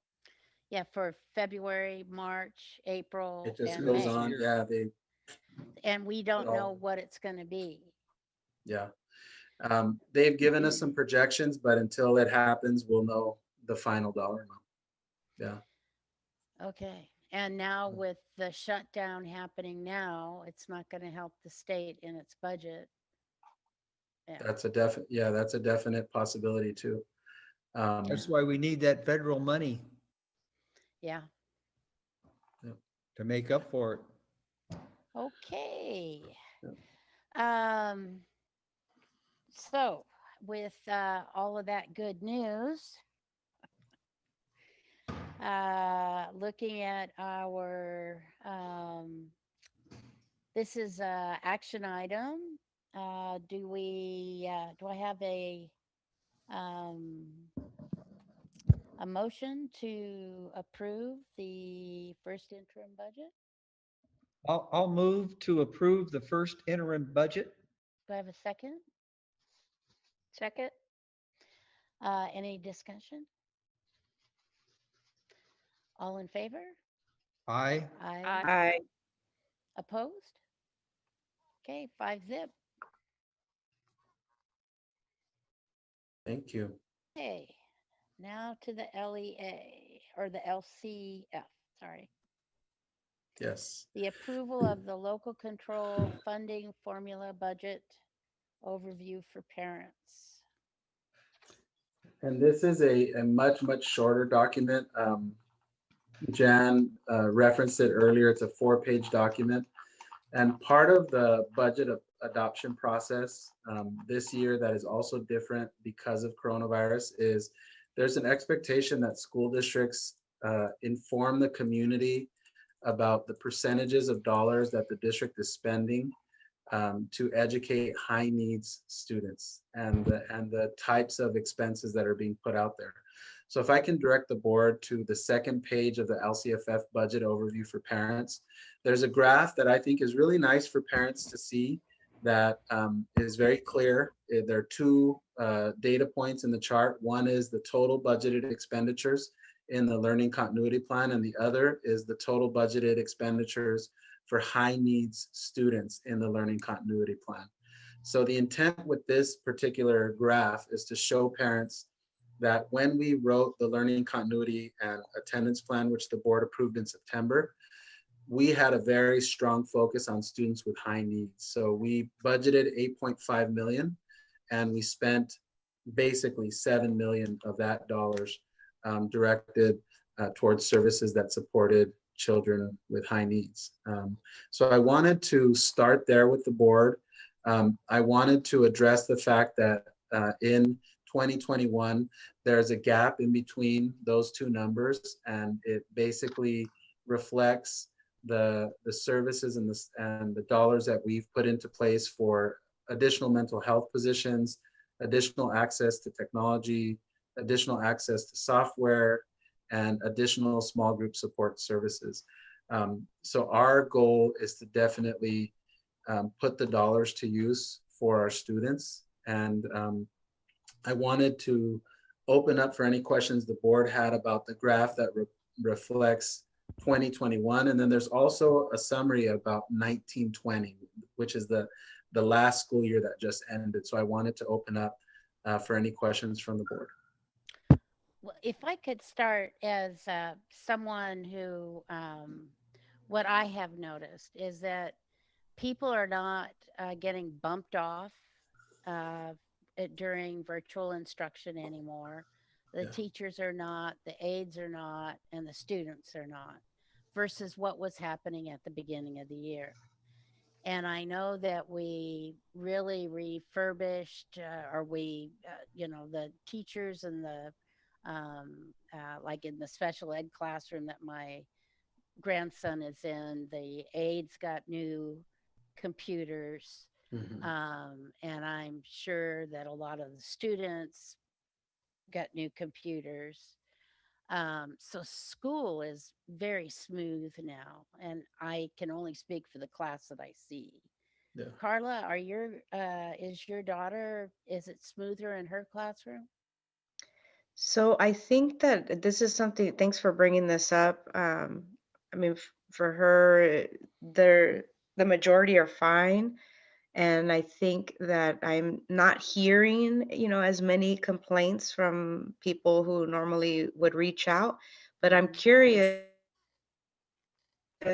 if maybe, I just, was thinking right now, if that's something maybe we should check in with our teachers and parents when we have the ability to check in with our community, because that's just our classrooms, right, Jan? Right, right. So we don't know what everybody, I don't want to go based on just these two classes, Right. but But yeah, why I'm bringing this up is in regards to our technology right. budget Yep. that we have We in upgraded. case, well, and that we keep, because I see a lot of us doing, I see the teachers now that the teachers are trained, the kids are Mhm. trained.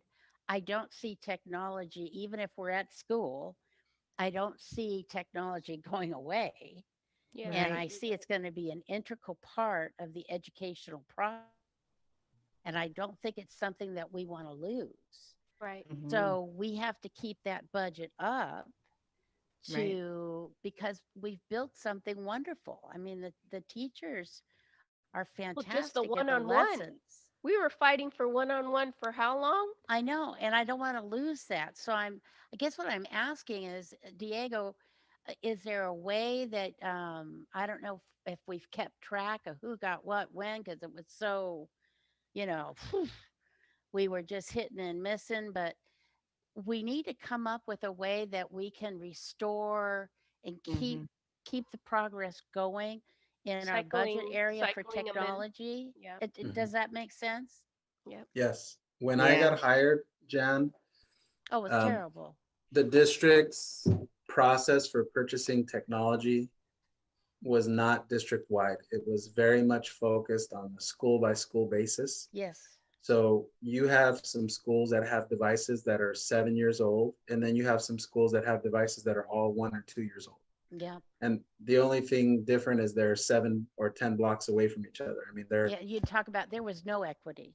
no, it was completely Yeah. siloed. One school, like Right. Right. almost like they Right. were their own school district. Yeah. Yep. So I want to take this as an opportunity to talk to you all about the ending fund balance. Yes. Something that this district doesn't do, but something that you all as the board could decide to do is annually take money out of the ending fund balance and what's called assign it. You all have the authority to assign money within the ending fund balance. So let's say our ending fund balance is 12%, and that would be somewhere close to $8 million. Then you would say, okay, every single year we are devoting $200,000 to one-to-one technology. It doesn't matter what year it is. If our ending fund balance is 15, we devote 200,000. If it's 10, we devote 200,000. Because what that does is it makes it permanent. It's not up to me. It's not up to a change of one person on the board or two people on the board. Yeah. It's in your budget. You've budgeted for it. And the nice thing about that is it creates a a certainty for all of our educators to know we budget for technology every single year. And that's basically the amount that I would recommend that the board budget for is $200,000 a year to be able to refresh and upgrade devices for students every year. Well, this is exactly what I was telling you about for maintenance. And it's called a reserve accounts. And you budget for your roofs, you budget for your painting, and you set aside each year X amount of dollars, and you put it for paint, you put it for Yeah. roof, and so when the time comes, and we're not talking huge amounts of money, nothing Mhm. that's going to take away from a raise, Right. we're talking Right. about, but just so that we don't come up with $10 million that we have to put in to make a school look decent. Or just have to Right. go out for bonds again. Yes, I and mean, cost the people are tapped taxpayers. out. We Yeah. need to really Good point. Elizabeth. financially take care of our own house. And that comes with planning. You're right, That's right. Elizabeth. That's right. Yep. I think that's something, Smart. I don't know That's if we talk about proactive, it. not reactive. There you Correct. go. That's what we want. Proactive, not reactive. That's right. Yeah, so this is an action item. I would request that the board consider a motion to be able to approve the overview, the LCFF overview for parents. Okay. I need a motion, please. I make a motion that we approve the local control funding formula budget overview for parents. I'll second. Okay, all in favor? Aye. Aye. Any opposed? Okay, 5-0. And okay. I'm just gonna All make right. a note for myself here.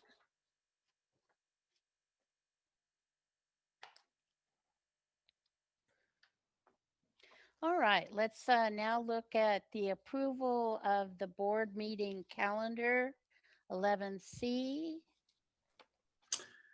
For the board, I have a proposed calendar that keeps in place the items that we have done annually, which is the Tuesday, the fourth Tuesday of the month.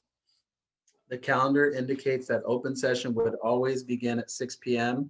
I think that is a very good time in order to encourage community participation. And then I would recommend that the board strongly consider implementing closed session at the end of our school board meetings. And so that would be a change. It would be similar to what we're going to do tonight for the first time. But that's my recommendation to the board.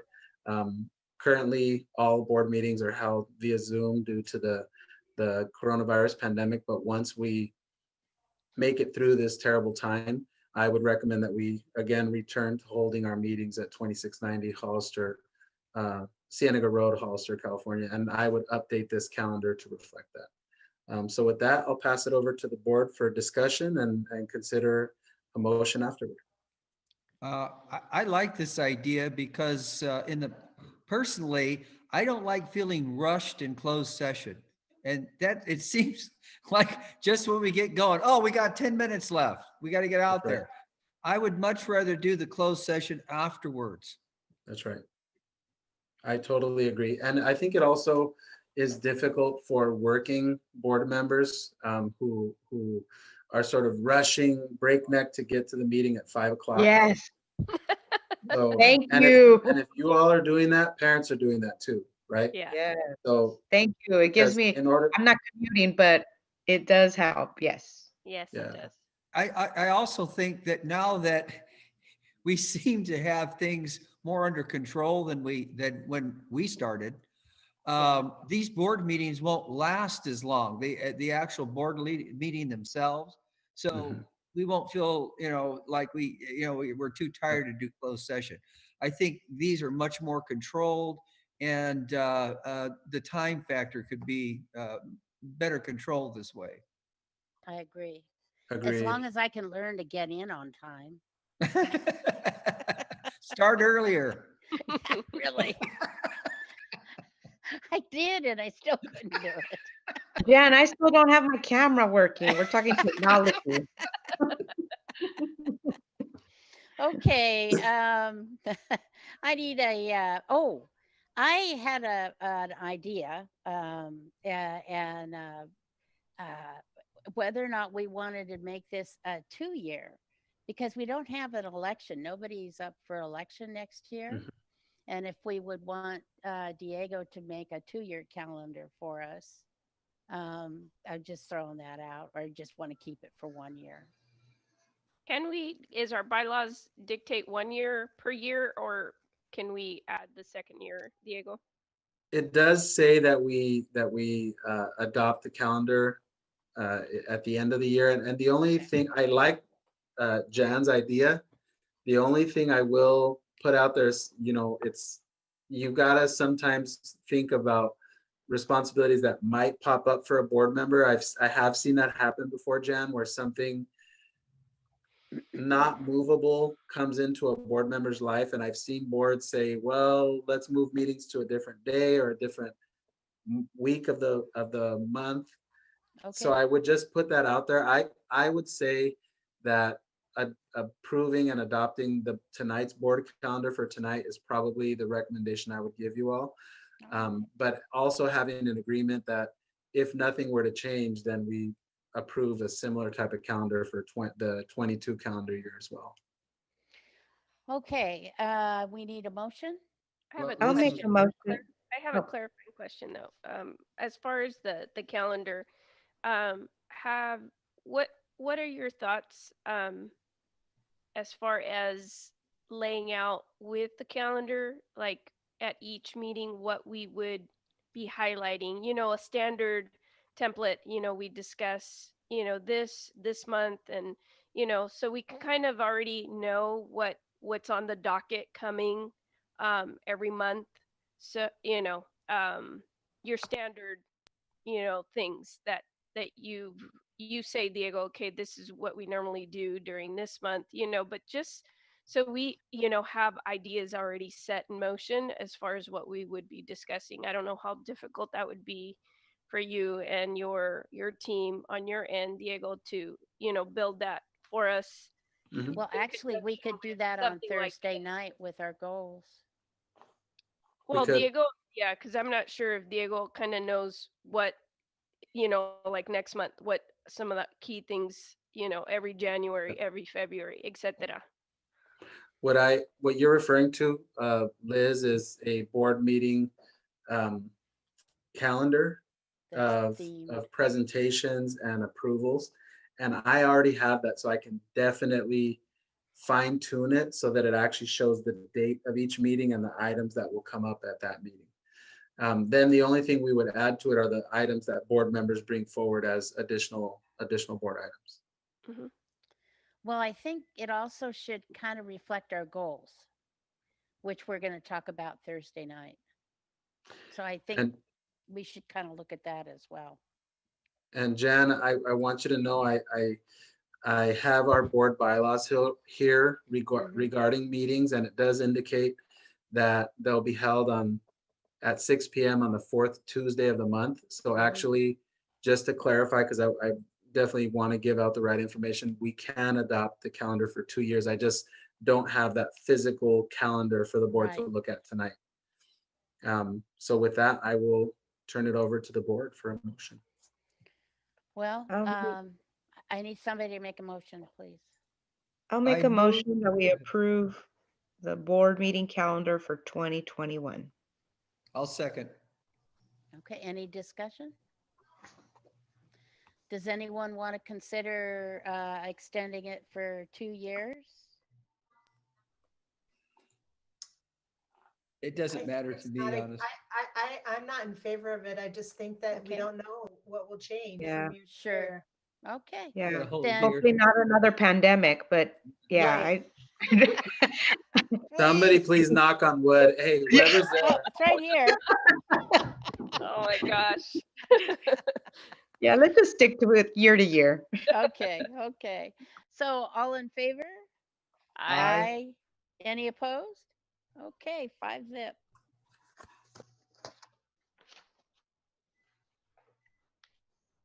All right. Our next one is on the board and community engagement workshop schedule. This is a particular favorite of the board and a favorite of mine. Back in December of 2019, so a full year ago, the board gave me direction to create a workshop engagement schedule for the board and the community. And at the time, the goal of the board was to hear more directly from parents, to give parents a venue to be able to speak to us about how our schools are working for their children. And the first meeting was in March of 2020. So you all know how that turned out. And ever since then, we're just focusing on other things. So what tonight's presentation is all about is about giving the board an opportunity to kickstart that process again for the 2021 calendar year. And the essence of the process is we make it manageable. So we make it one per month. We make it scheduled so families can plan in advance. Initially, we'll start off virtual. So we'll hold the meeting like this. But once we're able to, we would have the meeting at a centrally located place at that school with dinner provided and childcare provided and translation and interpretation on site. So we basically take all the barriers away. We make it after the typical workday. We bring in translators and interpreters. We feed people. We take care of their children. And the board gets to have a direct conversation between parents of that school community and the board members that represent this district.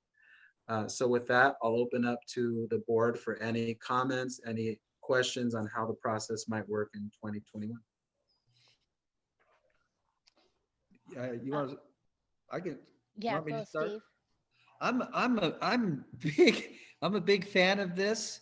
The last time we wanted to implement it, a lot of things you just talked about, we've already talked about, and I think they're all necessary and good to do.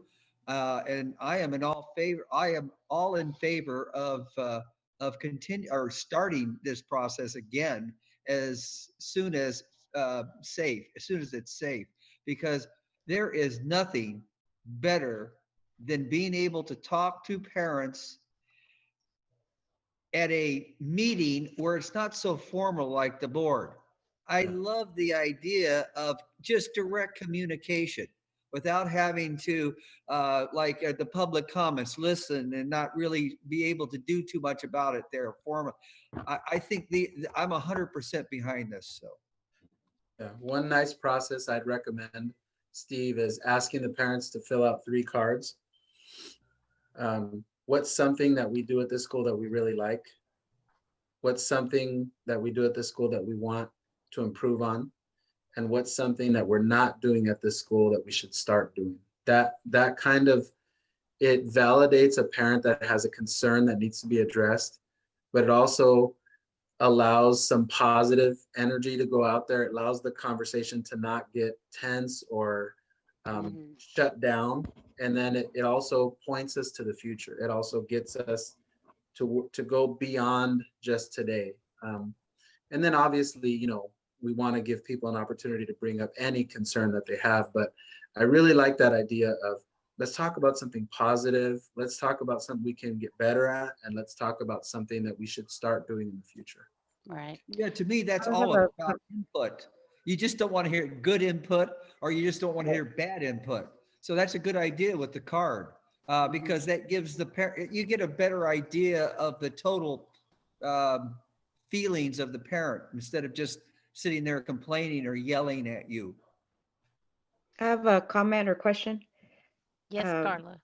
Agree. I'm so excited about this. And my question is, are we able to, because we know that not all of our parents log on, although we do have some people who do, but is there a way that maybe we can, once we approve this schedule, that we can send this off in those, I don't know if you want to do it by mass text or by email? What were your thoughts on advertising? Yeah. I think we should do the text message, the email, and the letter home, because we can basically send it out to each school community so that it arrives to the R.O. Hardin parents 4 weeks before their meeting, and then it arrives to the Calaveras parents 4 weeks before their meeting. So it's not too early or too late in order to help them get there. But you all were part of a presentation we listened to, the gentleman at the CSBA conference. Mhm. Yes. He had that very, very distinctive laugh, if you recall. Yeah. Oh, yes. The laugh heard around California. So he pointed out, Was it that guy? I, You got the book? whoa, whoa, Wow, look at Wow, he you. really, hey, he got to you, Lisa. Must That's be a lot. impressive. Well, His no, book I didn't sales buy it from- skyrocketed. buy it from there. I bought it from Amazon, but But he really touched on something. For Carla, you might really love emails, but I need I a love letter text. to my home. I send letter. I have stamps in my car, in my desk, and at my home. That's just who I am. My wife, everything's a text. Text. Oh, it text. I don't do that. So we have to do all three: the email, the text, and the mail, because those are actually three different groups of people. Yes, you're right. right. Perfect. Inclusion, right? Making sure that we're covering the widest swath of our people for Mhm. informing them and giving them, and that's what I want to consider with my area too, as far as being able to get input as well. And So That was I the other- on page 71, I think we need a where it says board and community engagement proposal. I think we should add our town halls. And I also think that we should put on our parent ambassador. I think it's something that's a goal that we want to get going. And I think we should add those on because I think they've been very beneficial for us. And it is definitely a way to dialogue with our parents. And And what about the task force too? yeah, Does that include parent? It does, right? Yes. The The well, school to prison pipeline task force. school That's to right. prison pipeline task force. Yeah, does that include parent participation It does. It does. and Absolutely. community? That right? And it's parents from our special education advisory committee. It's parents from our mhm. migrant group. It's parents from our DLAC. So it's a very broad representation. And then Liz, you had your hand up too. So I know I had brought this to your attention now that, we're in district areas and constituents are pretty much, knowing, so using this platform as um, a way for us to engage with our constituents, right? Like Lisa said, I want them to know who I am. I want them to feel comfortable reaching out to me. So, kind of working with this calendar and putting us now with our, schools that we are in the area that we represent. Making it Right. making it more in that sense of connection, right? Versus okay, Liz over here, over there, now I have a reason to be at Calaveras and Aro Hardin, because those are the and I'm not sure if it's Rancho as well. I'm not sure where the boundary is, but definitely being at the two schools that I represent. Right. I got you. I agree. Um, well, and then let's talk about the calendar on page 73. That's what I was Uh, referring to. yeah, because we're looking at uh, I think that again, this was where we might want to do a 2-year because we have no election. Secondly, I think we might want to start in February. Because if we start in February, then we can get Rancho Santana in, and we need to eliminate Gavilan Hills because we have Gavilan Hills there in September, and they will be at Rancho Santana. Right. And we have the space in February, Jan. February would actually be a great time to get our new principal because she starts January 4th. So I'm sure she'd be thrilled. We do, just to give the board an update, we have 275 registered students at Rancho Santana School. So we're super All right. excited about that. Yeah. And so it would be very easy for us to make those changes. And that would just be somebody on this board tonight making the recommendation to add Rancho Santana School in February. And then I would make that change and update the board packet. So we would add the kids.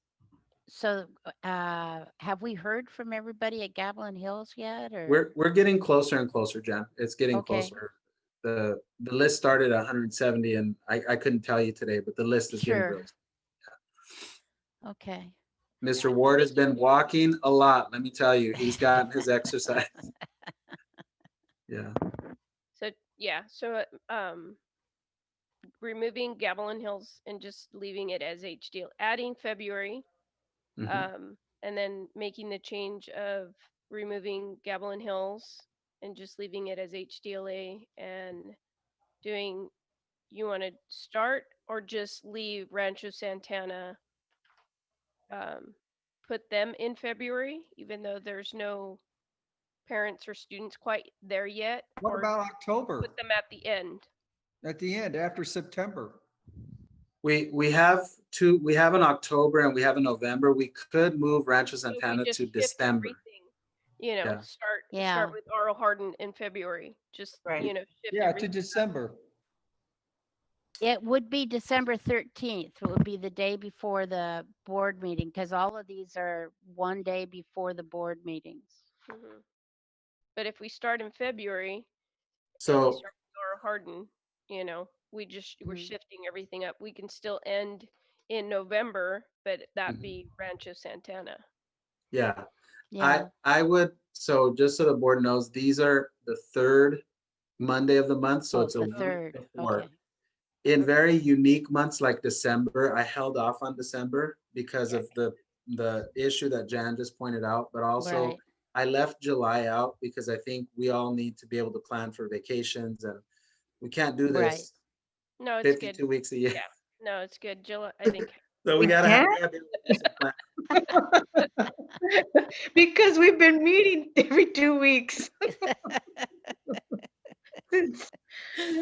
Oh, So I would say somebody make the recommendation to add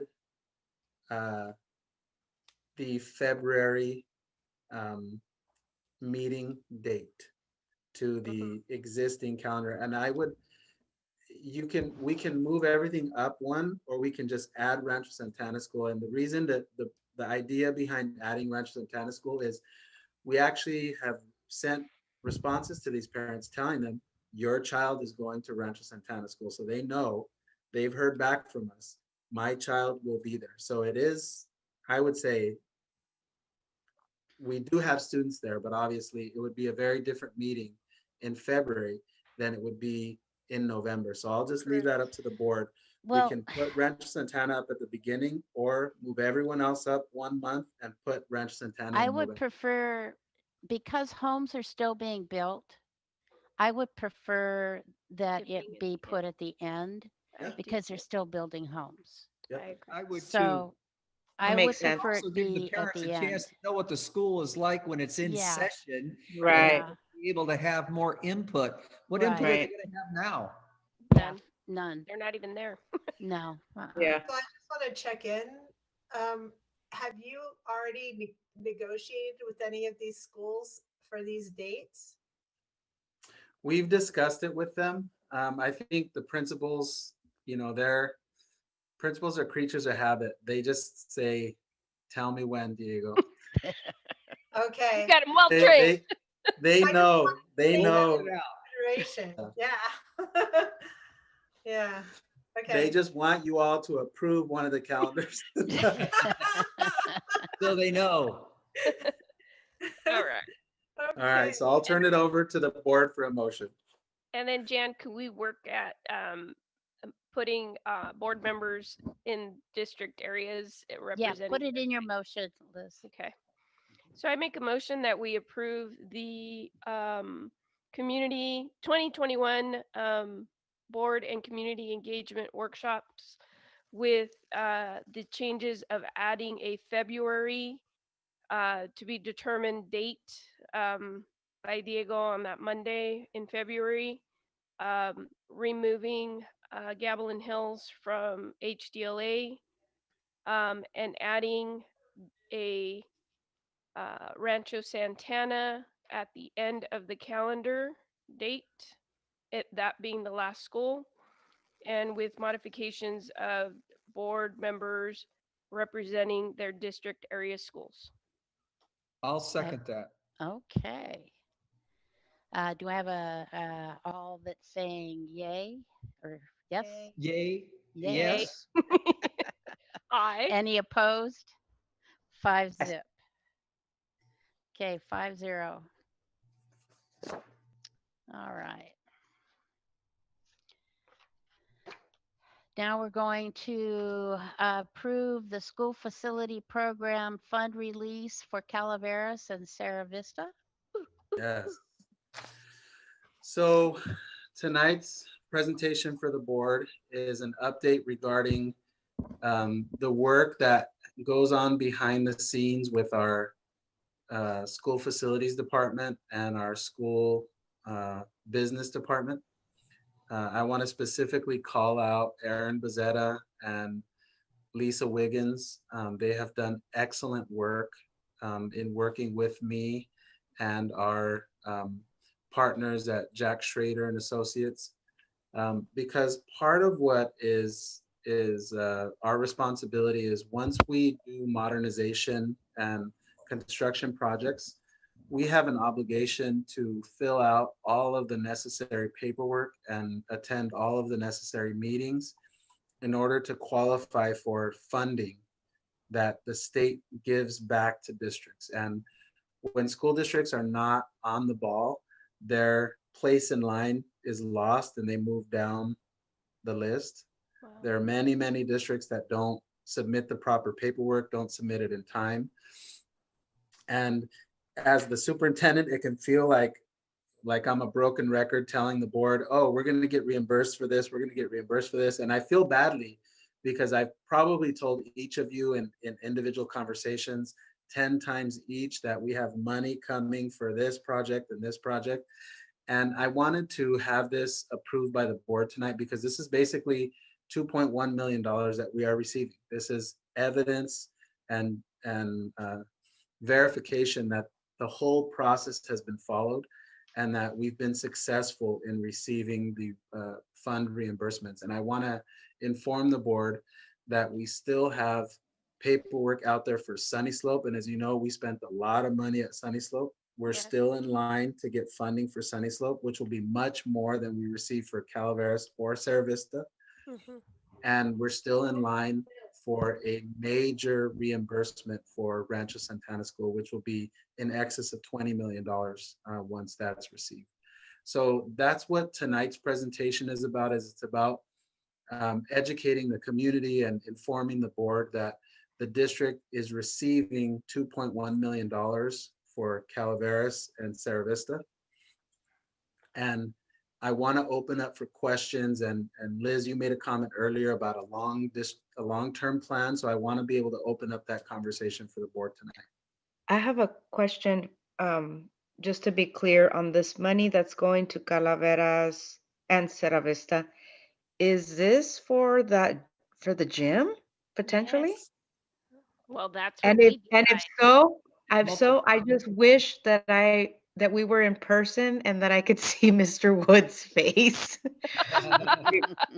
And If he's listening, he's and- jumping up and down. and not just Mr. Woods, but all of you at Calaveras, Yes. families, children, and Well, teachers and Sarah staff. Vista too. Yes. I mean, yes, Long yes, time with- I'm just saying Calaveras has been waiting so long. And is that what this is for, Diego? Please tell me. Yes. It is, but it's part of it, Carla. So it's part of your all responsibility to have a really strong plan for how to spend basically $30 million. Your board, while you are sitting on this board, you will receive $30 million if myself and Aaron and Lisa continue to do our job and fill out every form and resend it. And folks, I'm telling you, we sign forms every month. It's nonstop to keep our place in line. And then when the state decides they're ready to fund, it's like the floodgates, it just all comes down. So we're excited. We feel good about where we are in that process. And it's exactly what Carla talked about. We know we have 2 schools that need multi-purpose / gyms, Calaveras and Cerro Vista.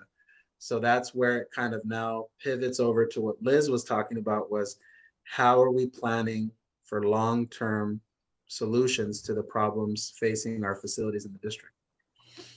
This also at Cerro Vista, that eyesore right in front of the school, all that dirt Mound? that's been there. Since the school was built. I know. Just because we were This too will- lazy to this is pay to what will have be it when- taken off. What we're doing is beautifying our campuses, make them look, if I went to, it's embarrassing to drive by there every time and still see the same big Yeah. bunch of just dirt. How is that part of your school? It's- To me, this is what we need to do. This is what we're here for. We Yeah. want to make our schools better.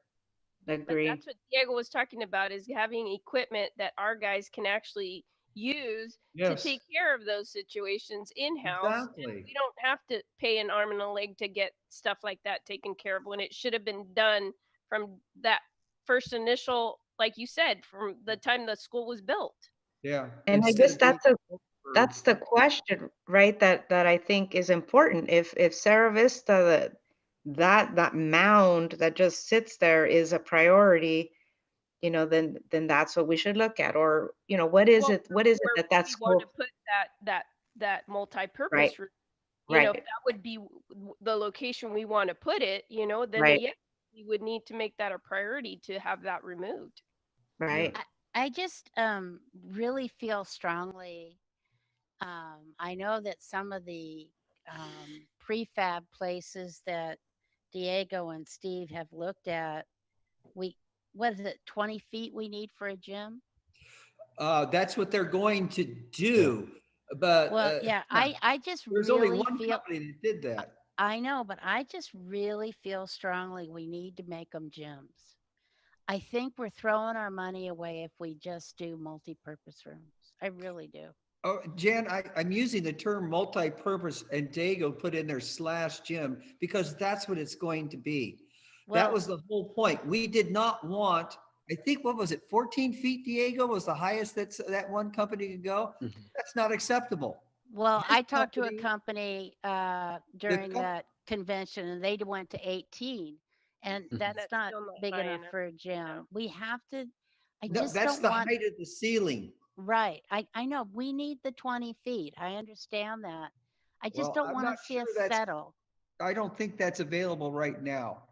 That 18 feet was the highest we could get at this point. Maybe it'll change by the time we actually contract with them, but right now they said 18 feet. Well, I don't think they said 20, did they? Diego, do you remember? No, that one company's capacity was 18 feet. Yeah. And that was the That would- most. But that would be something that, we should check into just to double check, because that would be great to have a gym versus a multi-purpose room. I But the just thing don't is want going to to come settle. down to cost. So, Yeah. Bill, whether, gym's we- $8 million. right. Yeah, because, Oh, and that's right. why we couldn't do it at Rancho Santana, Mhm. because we had to Right. pay, for the property. So that kind of nixed out that extra money went there. And Right. we couldn't then afford, to put the gym, because he said it's going to cost us between $6 and $8 million. Yeah. So, if we're really looking at, we're never going to be able to have enough money to Yeah. to do something for them right away, if Wow. it's going to cost us 12 million, dollars, or then, further up to put in a gym. Speaking as an ex-basketball coach, as far as basketball, I can't speak for volleyball, but basketball, that's high enough. And we're also talking about the highest grade level that's going to be using this, or eighth graders. Yeah. To me, again, speaking as a basketball coach, that's good enough for basketball. I can't speak for It is. volleyball. Yeah, and There's and more we, than you And know, that's high good. school, you went to certain high schools that their, you know, their Yeah. facilities wasn't that high. I mean, you're playing volleyball, you're hitting the beams up there, and Play you're just it, playing play off it of Monte the Vista beam, Christian. you know. We So played in a Quonset hut. yeah, um, so you know, Yeah. we got to really think about what our options are going to be and what the costs are, and really look True. at designs and everything. I think once Diego's able, or what we determine, yes, if we want to go with that, then looking at what's available. Okay, What a do I great have, problem to have. I I know. know, I know. Yeah. Do I have So a motion to approve the school facility program fund release for Oh, yes. Calaveras and Sarah Vista? I make a motion that we approve the school facility program fund release for Calaveras and Sarah Vista modernization projects. And I second it. All in favor? Oh, any discussion? All in favor? Aye. Any opposed? Okay. We're looking at 11F, and I want to talk about this one. Our superintendent during the tough times last year when we didn't know what was going to happen, he said, and he has this option in his contract to not take a pay raise, and he did, and he furloughed 5 days. Well, things changed, and we got our COLA, and we have 11% reserve. So he would like now to take his the raise that the other administrators received and get his 5 days back. Does and any, Jan, I did. If you have your computer open, there is a script. One of the changes to yeah, I have it. yeah. So if Oh, you there's have this, another change from this? I just sent it to you via email. Oh, okay. Our legal counsel sent it to me for your readout during the Okay. I'll read it during right now. yeah. This says pursuant to government code section 54953 subdivision C3, the board provides this oral summary of the salary and or fringe benefits for the executive position of superintendent. By executing amendment number 2 to his employment contract, the furlough days stated in amendment number 1 shall be rescinded and reinstated as paid work days. The board agrees to grant the superintendent the same increase provided to management employees for the 2019-2020 and 2020-2021 and 2021-2022 school years. Therefore, the superintendent will receive salary increase as follows: 2% for the 2019-2020, 2020-2021, 2%, 2021-2022, 2% increase in salary, and all other terms of employment contract to remain in full force and effect. Do I have a motion to approve?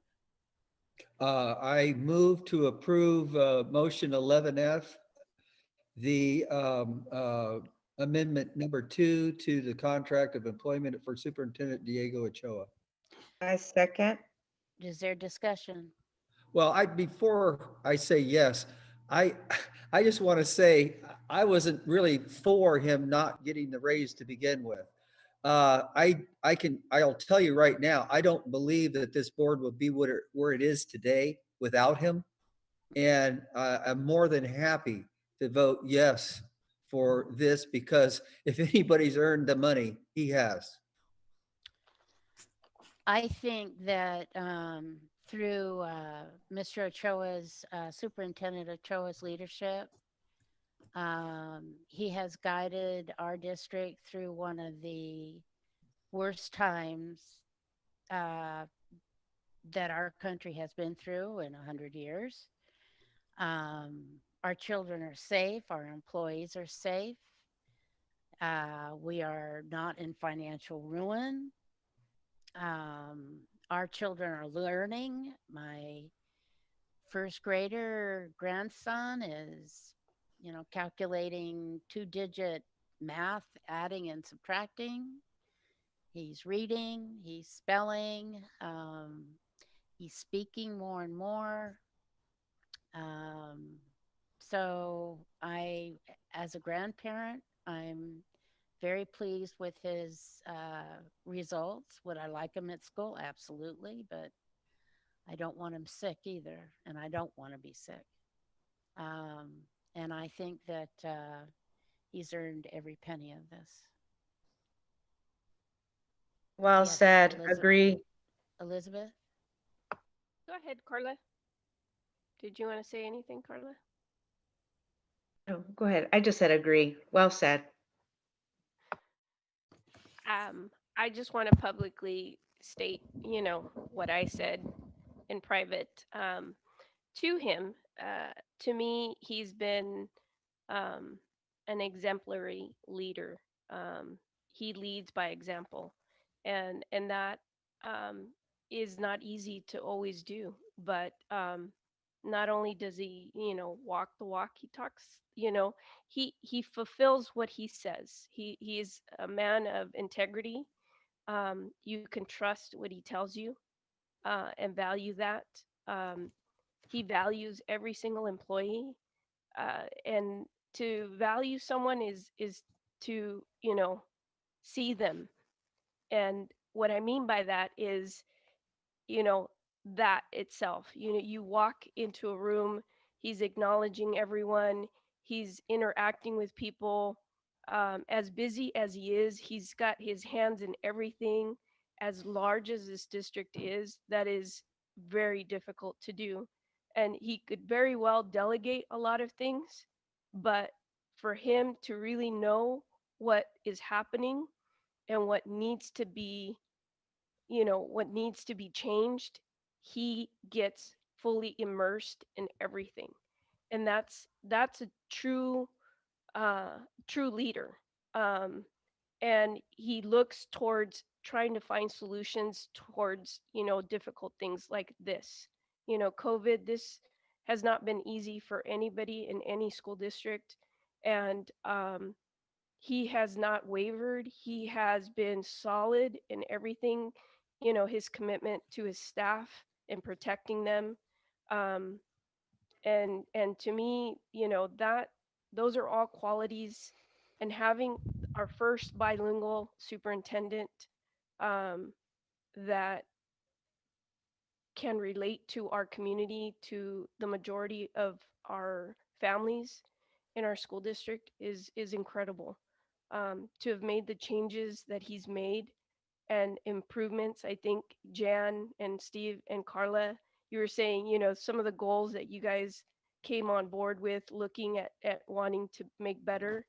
He immediately, saw that and, Just ran took with it. Yeah. took took charge and made those things happen. I mean, I think you guys were surprised of how quickly you wanted those things done and they got done. Done. And so we wouldn't have been able to do those things without him. And again, I've told him, I'm a person of faith, and I believe truly, wholeheartedly, that God put him here for a reason. And so this makeup of this board is here, and it's going to do great things. I am so proud of everybody for sticking together and supporting one another. I welcome Lisa with open arms, to our team of great people in the Hollister School District, and a great leader. And I 110% support Diego. He knows that. So for me, this, putting him whole, making him whole, as equal to everyone else. Again, we want equity for everybody, and that includes him. Any more discussion? Let's call for a vote. All in favor? Aye. Aye. Aye. Any opposed? Okay, 5-0. Board member reports. Steve, do you have anything?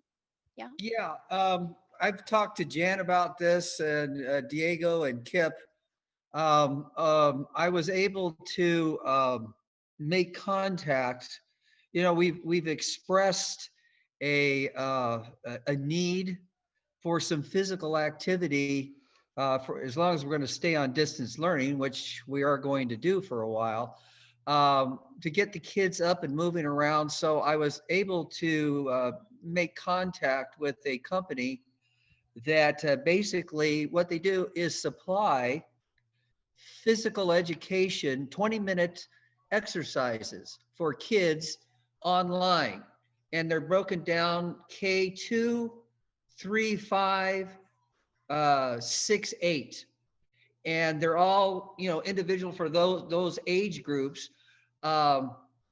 It's I think it was like, I won't get into the details, but basically what the teachers can do is plug them into their everyday lesson plan whenever they feel they need a little respite or a little break. It's nice for them to be able to get up. You can just look at the screen there and do whatever. And talking to the guy that was representing the company, he said there was a side detail that really fascinated me. What would you think would be one of the best assets of a program like this? It didn't occur to me, but guess who likes it as much as the kids? The parents that are helping them. They get up and exercise with them. It's a break for both of them. It can relieve stress. I mean, it's a no-brainer. It's not expensive. I've talked to, maybe you'd like to say something about it, but I think it's something that we could really use for the district, and I'd kind of like to get on board with it as soon as we can. Well, I think we're going to discuss it on Thursday Yes. as part of our goals. So I think we're good with that. How about Lisa? Is there anything you want to talk about for board member reports? Not yet, but Not yet? I'm happy to be part of the team. Okay. For my constituents and reporting out here. Thank Okay. you. Elizabeth? Nothing to report, Jan. Okay. Carla? I think only that, well, first of all, thank you, um, Trustee Kane, for bringing that up, because I think that's something that we've needed. And also just pointing out that we did ask about the use of the fields months ago, and I'm glad that we're finally able to do that for our families. And that I have been getting different correspondence, whether it's, again, right, text, email, and phone calls about the work that we're doing here, and about how people are feeling that we're taking their safety into consideration, and how, they appreciate that. So I've gotten a lot of feedback from different community people, whether it be parents, teachers, and staff. And yeah, just wanted to share that. For me, I spent 4 days with the California School Board Association training, and I found it to be very beneficial. I always learn quite a bit. And we've picked up a couple of items that we're going to discuss Thursday during our goal setting for next year. It'll be, I think it's between 5 and 8, and it'll be online, so you can watch us as we're going through our goal setting. And that's what I have. For requests for future agenda items, Steve? Do you have any? I can't think of anything right now. Lisa? Nope. Elizabeth? Carla? I did, but I think how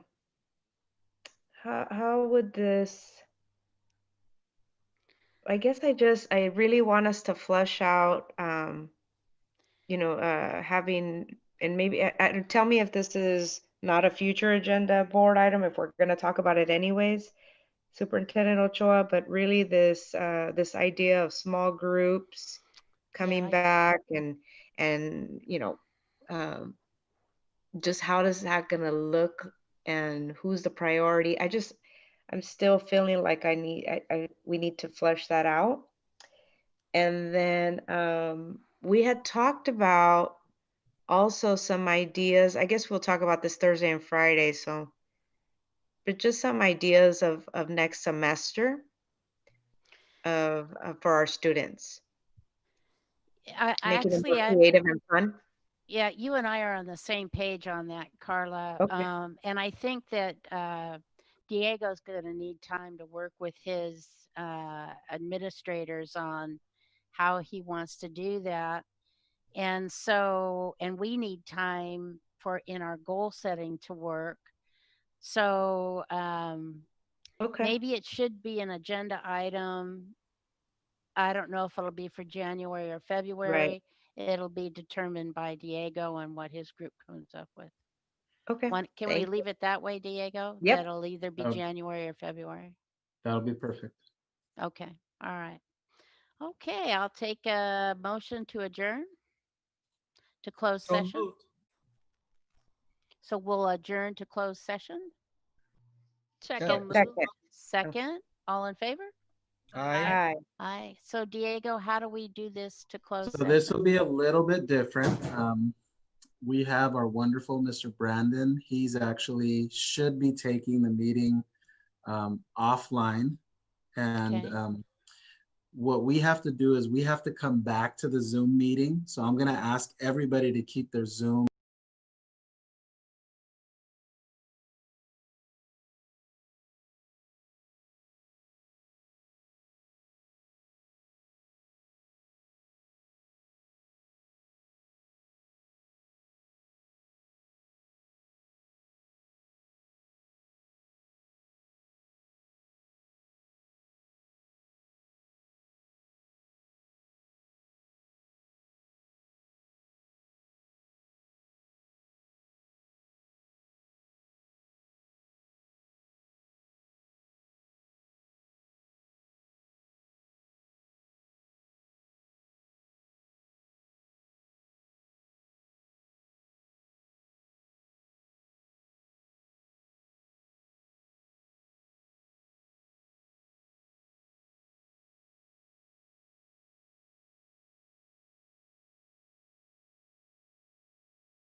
of closed session goes live.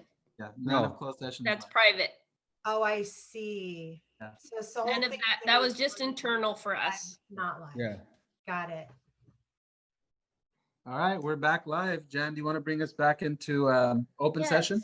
Yes. We're back into open session now, and I'd like to make a report in regards to closed session 16A. The board voted to reinstate student number 4, 2019/20, student number 34746. And on the rest of the items, no decisions were made. I need someone to make a motion to adjourn our meeting. So moved. Second, Second. discussion. Okay, let's make a vote. All in favor? Aye. Aye. Aye. Okay, 5-0. We are done for the evening. Thank you, Night, everyone. everybody. Good night. Night. Happy holidays. Same to you. Oh, see you Thursday.